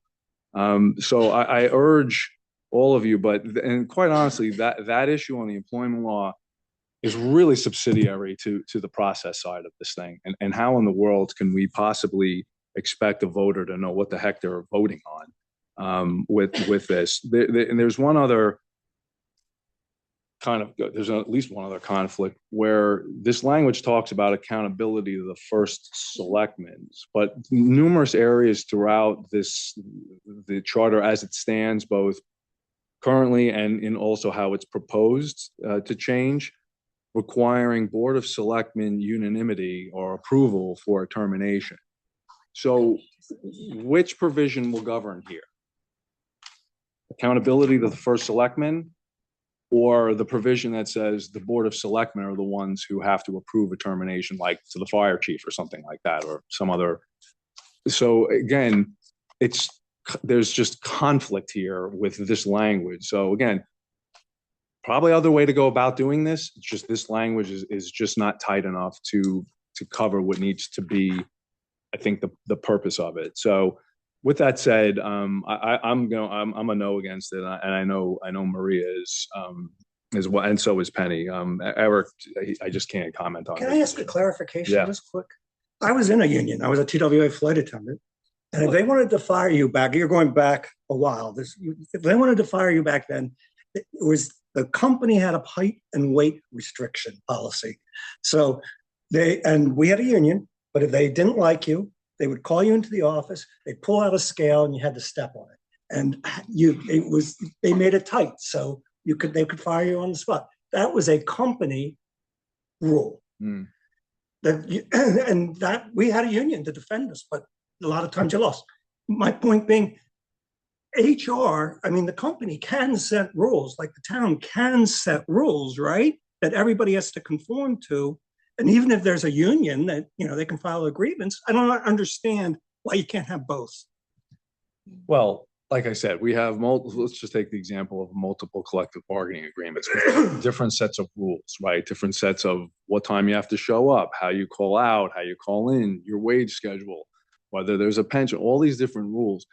The way this is written, any employee, say under the town clerk, can point to any rule as this is currently written and say from some other random contract that doesn't even cover the administrative staff and say, you got to comply with that. If you're the town clerk, you're like, whoa, you're an assistant town clerk. Why are you pointing to a rule sitting in the public works contract? And that person would say, because this language says, subject to all same rules all municipal employees are. That alone to me is this language is dead. Just clean it. Do it a different way, and there's a different way to handle that. So, but I could never. I mean, it's just not written the way it needs to be written to fix what they want to fix. Sorry. Yeah, that's right. So anyway, that's a short Thank answer you. and an example. I understand that. Yeah. Yes. Okay. Well, thank you. Yeah, no, I'm glad he's here. Christina. I agree with everything you're saying, but I like to add another layer to it. There's a separation of powers in elected offices that needs to be respected. And also you can't have one elected official supervising other elected officials. You can have policies, you can have personnel policies, procedures, hours in town hall, whatever you like, but those apply to everybody in its uniform. But it has nothing to do with reporting to, if you're an elected official, to another elected official. I think that's crossing the line. Understood. Any other comments? Anybody? No? Okay. Anyway, sorry to be so long-winded. Like I said, I understand the point behind it. I'm not saying I'm opposed to that. It's just this thing is not written well. So, and Nick, again, don't get me wrong. I'm not besmirching you or drafting in any way. I just think the problems here are legion with how this could be interpreted in a lot of different ways, and the conflicts throughout are honestly just undeniable. So there's just got to be a better way to address and clean this language up. But if you want to comment, I'm happy to hear. I mean, I'm not going to be changed, but you can certainly comment if you feel the need to comment. No, I don't think so. I mean, we heard the comments, and the commission will take it back, and we'll work on it. Great. Okay. All right. So Kathleen wants to speak. Oh, Kathleen, please come on up. Just briefly, I'm not going to comment on that, but I appreciate it. Thank you. I did want to just comment on the catch-all phrase, number 5, and how that works, and how is the electorate educated. And so, as you do know, there are 3.5 pages where a summary of each of the articles of the charter is described. So, and that is, of course, this entire report is available to the electorate. And what we do once we generate the final report is we get on the road and we start educating the populace. What does this mean? What does number 1 mean? What does number 2 mean, et cetera? And so if you look at, for instance, what number 5 entails, which is, I think, appropriately named the catch-all. Sometimes we call it the kitchen sink, but it's not as appropriate. But each one of the items that, and there's 3.5 pages. So one quick example of that is when we recommend that the Conservation Commission go from a 2-year term to the 3-year term. So the question is, should that be put on the ballot as a separate item, or should that fall under category 5?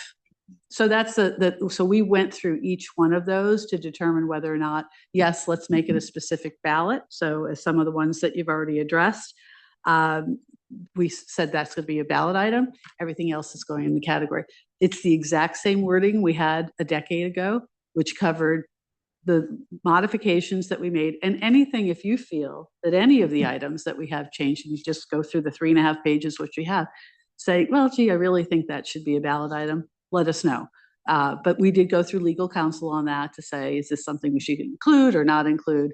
So I just want you to know, and it is a process that we are required to go out and we want to educate the populace about what each of these ballot items mean, and to be fair to them. And this report is available to everybody. So, And if I could just dovetail on that, thank you, Kathleen, but just so that the council's clear, I mean, there shouldn't be an expectation that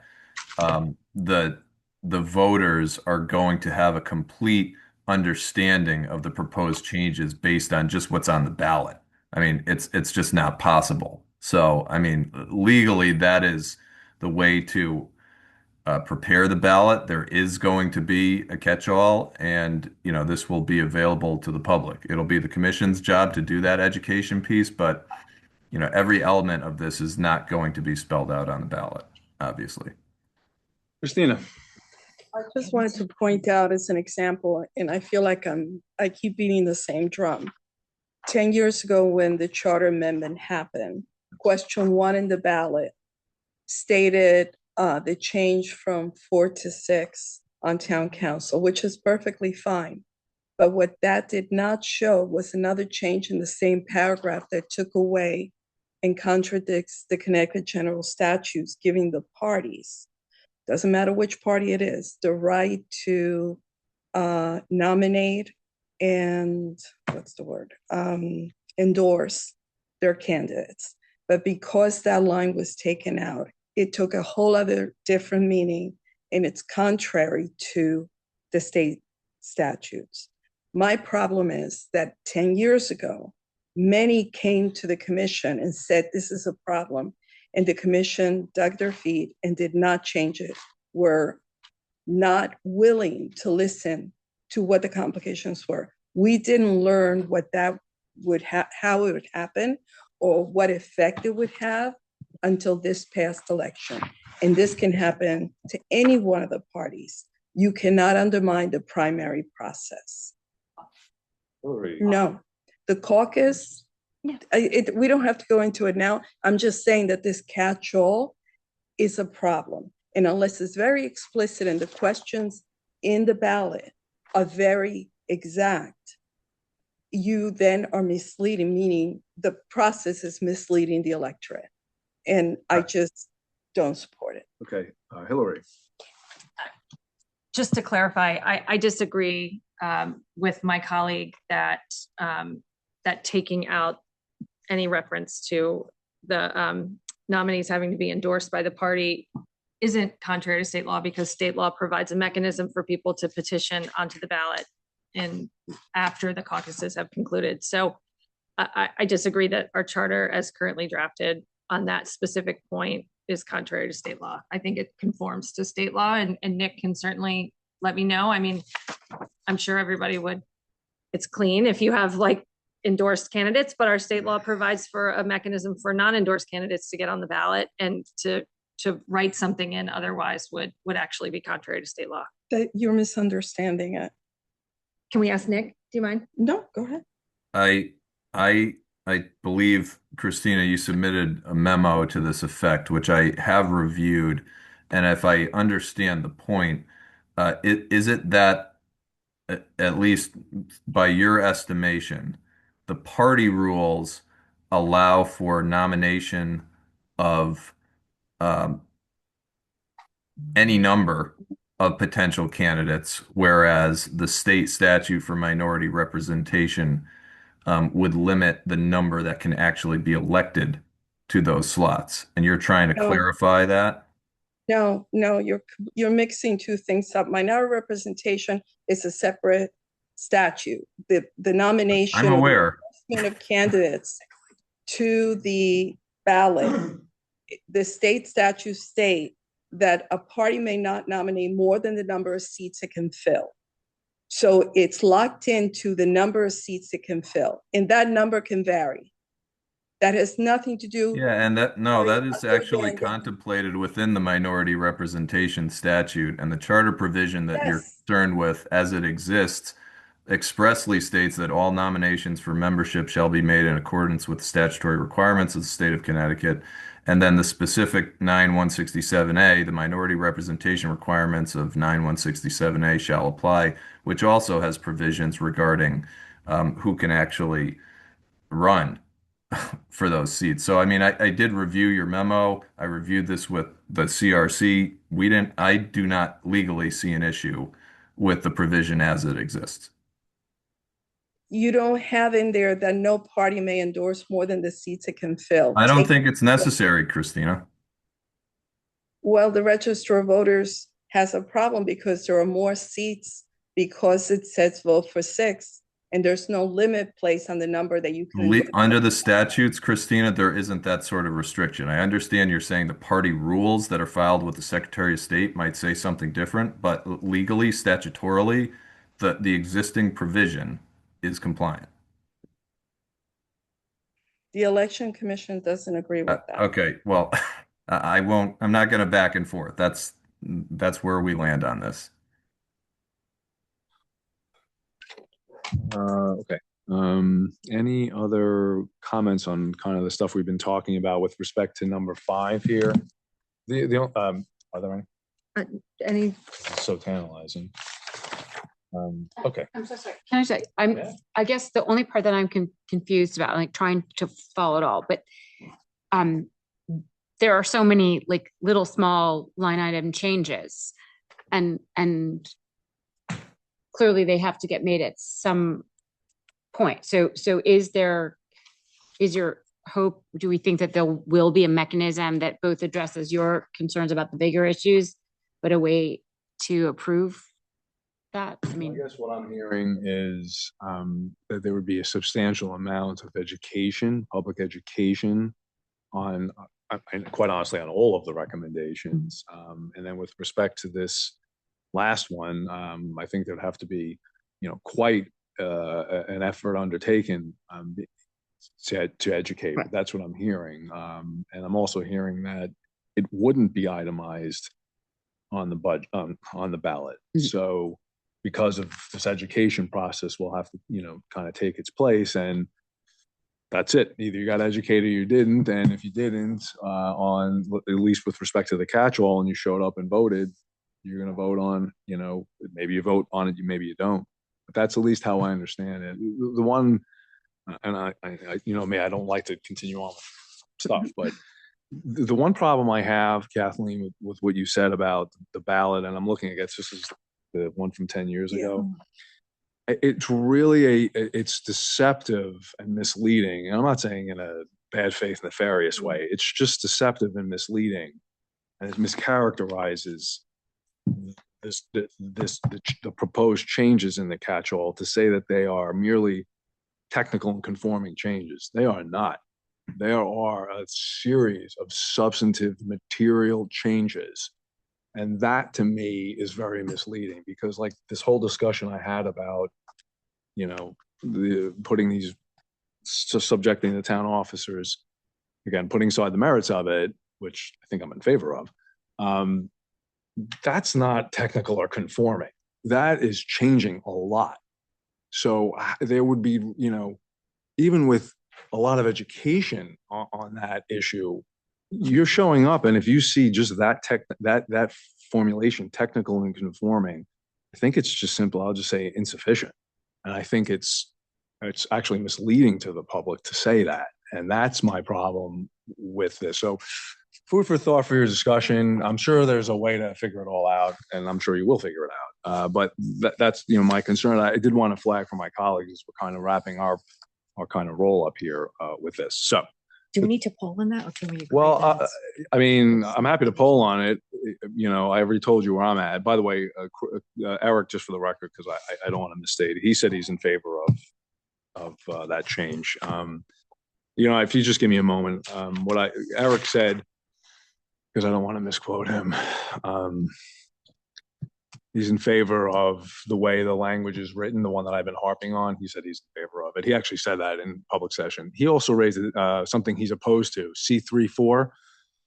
He said that expands and changes the process for selecting members for service on boards, commissions, and committees to require the posting of vacancies for such positions and selection by the Board of Selectmen from among such applicants. He says he's persuaded by arguments in favor of leaving the process as it stands currently. I'm just stating that for the record because he's not here. So getting back to it, number 5, why don't we just take a quick roll just to keep it tidy, okay? So Mike? This was, got dropped on us tonight, so it was a bit of a surprise. I was a previous, yeah, this was fine. I do feel like that enough has been brought out that I'd be uncomfortable agreeing just to pass this along. I do want to say that I think that I don't understand, I still quite don't understand why HR doesn't get a say over anyone that takes a paycheck from this town, but I do understand how you feel like more clarification is needed. Good. Janet? Ditto, Mike. Okay. Hillary? So are those 2 no's? Or are Those those? are no's. Those are no's. Sorry. No, yeah. This No, I wasn't sure. Yeah, it concerns me a little bit. I wish we had more time to tease out the specific substantive recommendations that would fall under this catch-all. So to the extent we can't, perhaps we can go before the CRC at their next meeting and recommend maybe what should be specific line items. Sure. So yeah, Okay. I'll be a no. Christina? No. Kim? I'm voting no, and also I just want to reiterate that I had talked about C216 in my initial comments, being not in favor of that, and then C15-1, which is the department heads and others being able to dismiss part-time and seasonal employees. So my sense of number 5 is I would be fine if it was wordsmithing and changing a tense or changing, I think you took out trust in emoluments and you changed it to something else. That's fine. But adding personnel policies, adding things that were not in the previous charter that can be handled in an ordinance or an employee handbook, that's kind of my general sense of why I'm not agreeing to 5 in those specific policies that I mentioned as well. Thanks. Thanks, Kim. Jennifer? Kim articulated that last part. That is my feeling, and I thank you for pointing it out because I was comfortable thinking it was just a technical catch-all, and now digging deeper, I would be in favor of it if it really were like you teased out some of the bigger items, and if it were just like crossing T's and dotting I's. But so a no for now. Heather? No. Lena? Yes. Okay. Okay. Mike is a no on this. Maria is a no. Penny is a no. Yes. And Eric is a yes with the Oh, 2 yes. with the qualification on that one issue about the posting of vacancies. So, okay. Mhm. All right. So at this point, I'll now ask, are there any other recommendations that, other than the 5 here that we've discussed and addressed, that anyone wants to bring forward and vote on? Because now is the time, because I do not want to hear after tonight, you stink, you didn't allow me to do X, Y, and Z. So this is the opportunity. I'm stating that for the record. Hillary? I would recommend that the Charter Commission delete from the charter the provision that requires, is it property ownership for Board of Sorry. Finance members? I can say that we've gotten legal opinion on that issue that suggests that it would be unlawful to have that requirement. And so I would suggest we don't need to vote on it because I prefer to follow the advice of counsel, and we shouldn't put further discussion or further votes, or certainly not for the people to do something that might be that's likely unconstitutional. So I would recommend that we recommend that they delete that from the charter. So does anyone against what Hillary just said? Jennifer? Just to clarify, because so it can be done that without it being on the ballot or referendum, because of the legal opinion, you can strike it out of this iteration of the charter. So we have to vote, the town has to vote on removing language, correct? Correct. No, I understand, but now we have legal opinion that says it might be, And it's been unconstitutional for 56 years, so. On page 3. Nick would be the right person. We, for each of the items that were Mhm. modified, we went through, is this a ballot item or not? So it was 10 years ago. I don't know. Would you say that it has to be a ballot item or it could just be? Struck. I'm sorry. You can ask. So Nick, can it just be struck without it being a part of the referendum, since you've just given an opinion that says it's unconstitutional? No, as it it's still part of the vote. It doesn't have to be expressly on the ballot, but it's still part of what the populace is voting on. What if they vote? Oh, it's a technical. It's if they vote, I mean, There you go. Because what, if we were to have, so now we go back to item number 5. If we were to have an item like item number 5 that says, that recommends technical and conforming changes, it would be changes that conform to law. That in the charter right now do not conform to the law. So this would actually fall under that language of conforming, So right? that's a fun conundrum. So it might be that we retain, that the CRC comes back to us and says we should retain item 5, but what needs to be teased out of that umbrella are the substantive issues that Chairman Morrow has identified.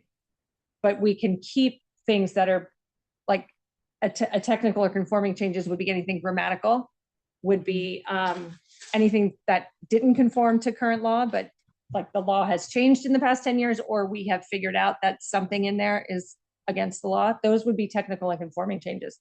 Things that are substantive additions, like, imposing more policies or procedures on people who work in town hall, sounds more substantive to me. So what we might need to do is several of us, if not all of us, appear before the CRC to suggest which portions of that are currently listed under item 5 should be teased out as separate ballot questions. Is that reasonable? Yes, Sure. that I Yeah. think is perfect, yes. Okay. You're always going to have an item 5, how it's worded. If that's part of the ballot process, which you're involved in as well. Yeah. So, absolutely. Can you guys come up to the, What Judy's saying is that we should write the question. yeah. All the ballot questions are decided by you and the town clerk. We'll give you input and we'll give you some advice, as we did 10 years ago. But that ballot item was designed by the town council and the town clerk. So whatever if you think it needs to be modified or changed to your level of comfort, by all means. So again, we'll go through the commission will go through each item as well, and we'll again review it with legal and say, is changing the term from 2 years to 3 years something that's substantive and needs to be on the ballot? Again, we'll go through that process.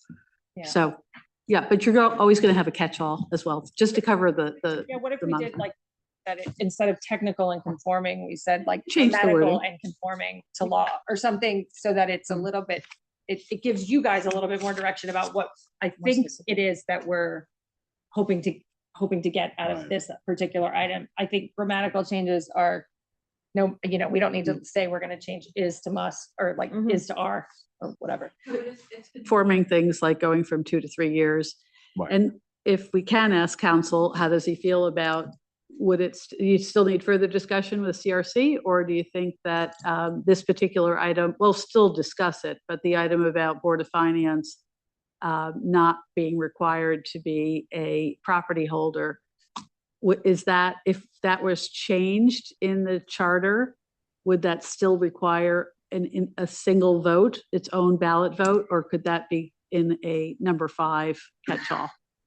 Do you have a thought on that now, or you can save it until we discuss it? I think it could still fall under number 5.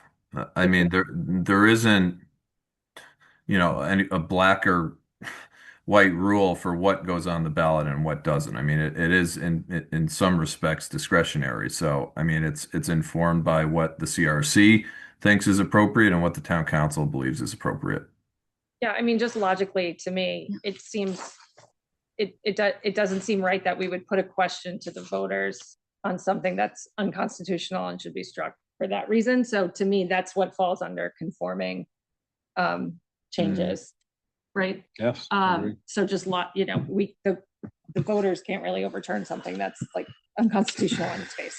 So it would be a wasted vote essentially. And you would have to do a lot of educating on that. I don't know. We can't confuse them. Yeah. All right. So, okay. Yep. Yeah.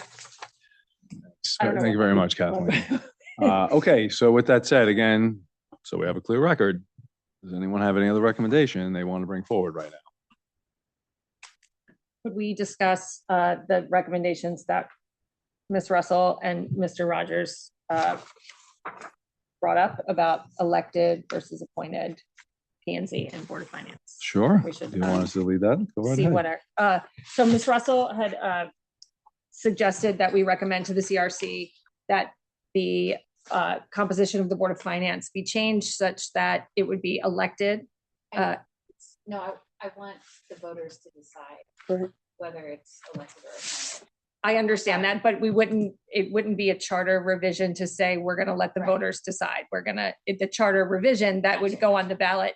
Does that make sense? But I appreciate that clarification. So, but the charter would be suggested to be amended to say, what would be before the voters is, the Board of Finance shall be an elected body and set forth the standards for that. And they would vote on whether they want that or not. Unless the language we decide on is to remain appointed. Right. Which is the other question, which the CRC can come back to us with that language and we can vote on it. I mean, the question is just whether we're going to put it on the ballot or not. And then we can go back and figure out what the language is. That I'm less. Yeah, I mean, I concerned think about. that's the question is what is Yeah. it? What is it that we're suggesting? I mean, so we have to come up with the language right now. Well, just say, look. Are we going to put it on the ballot? My recommendation is, What is it? Oh, Yeah. whether the But Board it's of gonna be Board of elected or- Finance is appointed or elected, and then we'll come up with the question. got it. Okay. Is everyone clear on? No, I'm not clear because I think the recommendation to them and that we're going to take a straw poll on is that it be changed to elected. We can't Okay, can't recommend, gotcha. you know what I mean? Yep. Yeah. Yep. So I would, so a Okay. suggestion from Heather and tell me if I'm wrong, is that the charter be amended to provide that the Board of Finance is an elected body rather than appointed. Is that? I leave the mean, pass with fail. I'm not saying I want either one, but okay. I'm saying that I want the voter to decide whether or not it's elected or appointed. So they could decide that it's. It's a yes or no question. You can't say elected or Right. appointed. Like, So I'd say, what in the charter? I would just say, put what the charter says. Charter says it's. Right. Yeah. So they can decide whether they want appointed or elected. You from want, that so, question. hold on. Okay, so you want so the charter so the charter question on the ballot should say, do you want, shall the Board of Finance be an appointed body? Because it's yes or no. So, Right. or should the Board of Finance be an elected body? I mean, sure, I'll go with elected. So to be, Okay, so the recommendation is, Right? should the Board of Finance be an elected body? That's, Yeah, that's the question. is that correct, Heather? Okay, Kim. Can I just make a suggestion? Could it go from, should the Board of Finance be changed from an appointed to an elected body? Because that also educates the voter in the process of answering the question. Some people might not know.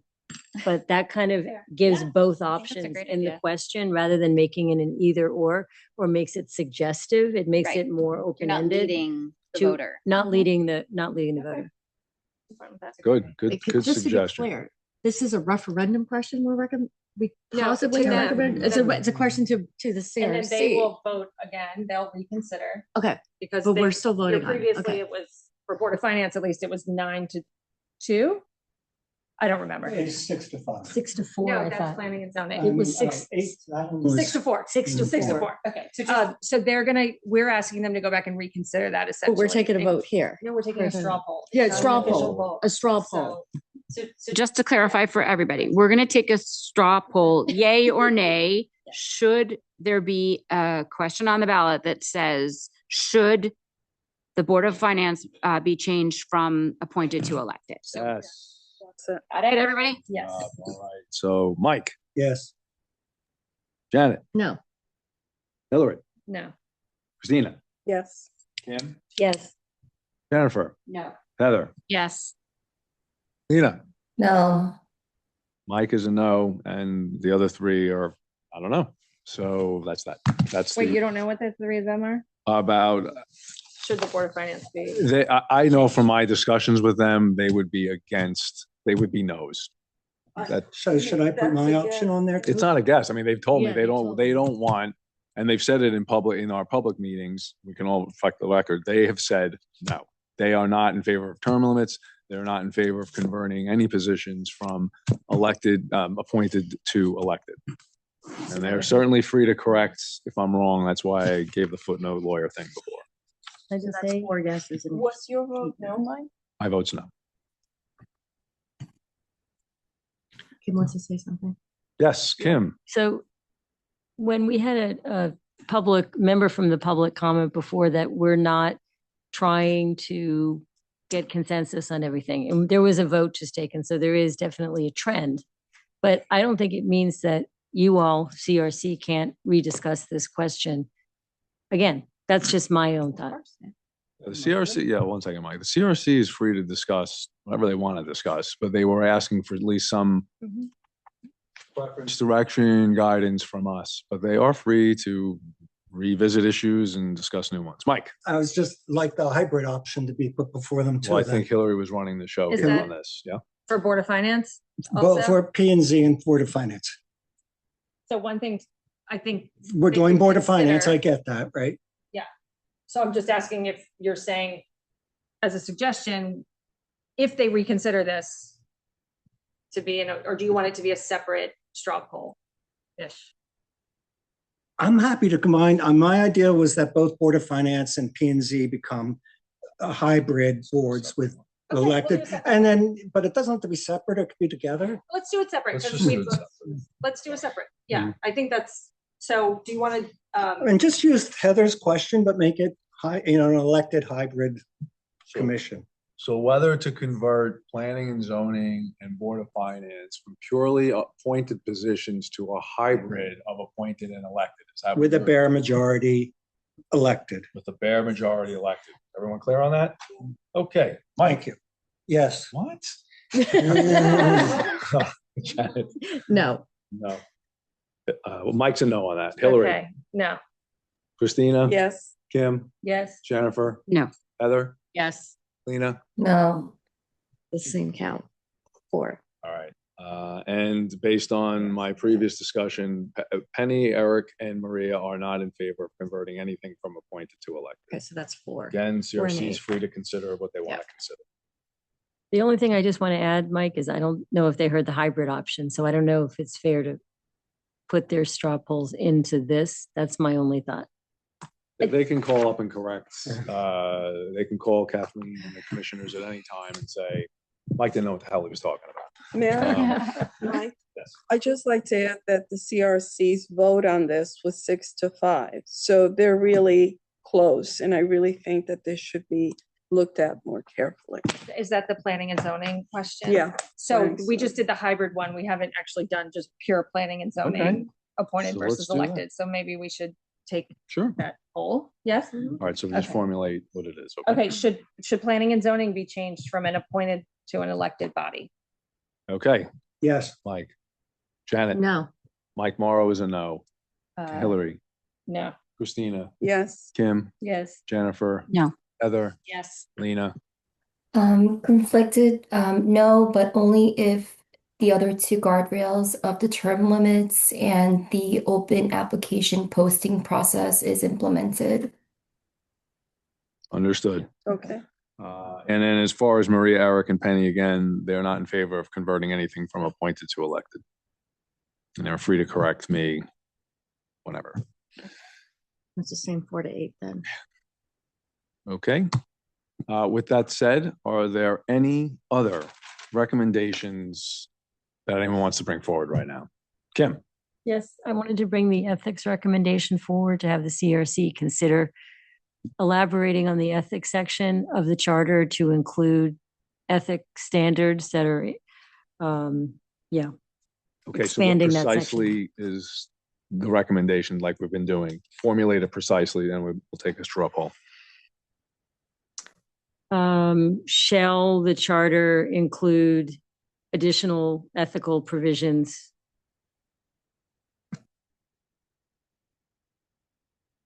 that exist? I mean, I don't know. That you worded, that you recommended? Was this in the communication you sent in the email to us in the CRC last week? Were those the issues you've raised? Yes, I spoke about it tonight. And I sent it to the CRC before, but I've amended it since I sent it to the CRC. I have specific recommendations, but I'm open to the CRC's thoughts on what kind of ethical provisions they would want to add. I gave suggestions, but the question that I would want to vote on here is not to add my specific suggestions. That's just a suggestion. Just to say right now, what's in the charter is one sentence about the ethics code. So what I'm asking is, does this group think that the CRC should expand the ethics provision? And I can give you the specific number, C15-4. Code of Ethics for Town Employees. Shall that section be expanded? Okay, everyone understand what that recommendation is? Okay. Do you all understand what that recommendation is and what the parameters of? Yeah. I already did. Oh, well, I sent it. Well, we have to vote on it tonight. So if anyone has a suggestion of what they think the question should be, I mean, I don't have specific, I mean, I don't have specific ideas. It's just look at it again and expand it based on, your thoughts. Hold on, Jennifer. I mean, I just have a suggestion just for the, bringing this to a close. You could say for the straw poll, because it's not binding, do we think that there should be any updates to the ethics clause and if we voted yes in favor, then you can reintroduce your email. That's good. So thank you. And I do believe that Town Councilman Norton did send us some very substantive ethics suggestions, which I think you as a full body of Town Council, because you actually oversee that ethics, should decide whether or not should it be in the code or should it be in the charter. Right. And so the code is very extensive, conflicts of interest are addressed and so forth. So if that needs to be amended, because one of the things you'll see from us is that making a recommendation that your code and your charter should be aligned. So if you have some changes or additions that you'd like to make to the ethics, and we're not weighing in on that, you might want to look at the code first. And then if there's any sort of additional modifications that you want the charter to reflect, that's how you would come to us and make that recommendation. Does that make sense? I have thought about that, and I still would like this group to vote on adding it to the charter, because the difference is the charter is voted on by the people and the ordinance and the code of ethics is voted on by the town council, and that can be changed at any time. So the charter is our highest standing government document that we have in the town. So that's why I'm specifically making the recommendation to add to that section that's just one sentence. And it's up to you all what you think. But, I send my comments, other people can send comments, don't put in recusals, put in recusals. I'm open to it, but I just feel like there needs to be more of a front-facing statement in the charter about ethics. Okay, so I think I like Jennifer's formulation there. And maybe let's do that and let's wrap it up. So Jennifer, what'd you say? Do we as a council think that there should be a recommendation to the CRC to expand the definitions of ethics violations? Is that what I said? Well, it's not definitions, but the definition of the ethics code. Do we want to modify the ethics code in the charter, up or down? No, it's not modify the ethics code. You said the right. My English teacher is gonna fail everything me, that you said in the beginning was good, and then the last part is expand the code of ethics for town employees, section C15-4. So what did you say in the beginning? I'm sorry. I mean, basically, I'm just saying, do we agree we want to have anything recommended to the charter review about expanding a definition of ethics I don't think we have to Say wordsmith this. expanding the ethics provisions that currently exist in the charter. Yes, Okay. thank you. So should the provisions of the ethics code, should the provisions set forth in the charter relating to ethics be expanded or modified in any way? How's that sound? Sorry to add this, but there are no provisions in the charter. It just refers to the town code. There's no provisions at all in the charter. It just says there is an ethics code and we shall follow it. Right, so. Okay, I mean, I get what you're saying. Should we modify the language about ethics in the charter? We could say is, should the reference to the code of ethics in the town charter be expanded or modified in any way? That's perfect. Okay. Thank you, Mike. Mike? No. Okay, Janet? No. Mike Morrow is a no. No. Christina? An ordinance. Sorry, okay, Hillary's a no. Christina? Yes. Christina's a yes. Kim? Yes. Jennifer? No. Heather? Yes. Lena? No. Okay, and I know from Eric and Maria and Penny, they were not in favor of changing the ethics code as so that's what I'm aware of, and that's what they've been stating. Okay, so with that said, anybody have anything else? Christina? I just wanted to readdress, there are many things that passed in terms of votes on the CRC changes. And are we just agreeing to them and adding them to the questions? I just don't know where some of the things that were voted in the positive are just lingering on, or are they going to be added as questions? Well, as far as I understand, we have this edited red line document, which constitutes the product of the votes they took on the various provisions. And then they've brought it forward to the town council and said, we took a vote on all these issues. Here's where we landed. What say you, town council? We had an extensive discussion, especially with this catch-all, right? And we've said, we've identified issues. I think we're all in agreement about, what to be itemized. Some things are substantive, some things aren't. So I think we've already now indicated what we're asking the CRC to do is take a look at all of that and figure out, parse it out, pull it out, and let's figure out what's going to be, what's substantive, what's, more conforming, like the issue with the, the unconstitutional thing that's been sitting around for a half a century, and things of that nature. Does that answer your question? Yes. Okay. Any other recommendations? Wendy, any recommendations? All right. With that said, and again, in all seriousness, that's it. Okay. Everyone's had an opportunity to say what they needed to say.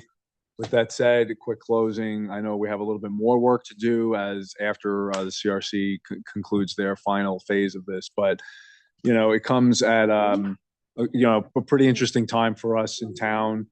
This is a constitutional convention. It really is, right? For us, it truly is. So it's appropriated 250th anniversary for our country. And we all approach this with different perspectives and experiences, but I know we're all here on good faith trying to figure it out. The CRC has been doing a great job. Everyone here, we may disagree with each other, but I know we're all trying to get, a great product. So thanks for all the hard work. And with that, can I get a motion to adjourn? So moved. Christina, Janet seconds, all in favor? Everybody recorded? Yes? Yeah. All right. Dina says yes. Can I ask the Dems on town council to meet me across the hall? Yeah. Uh-oh, don't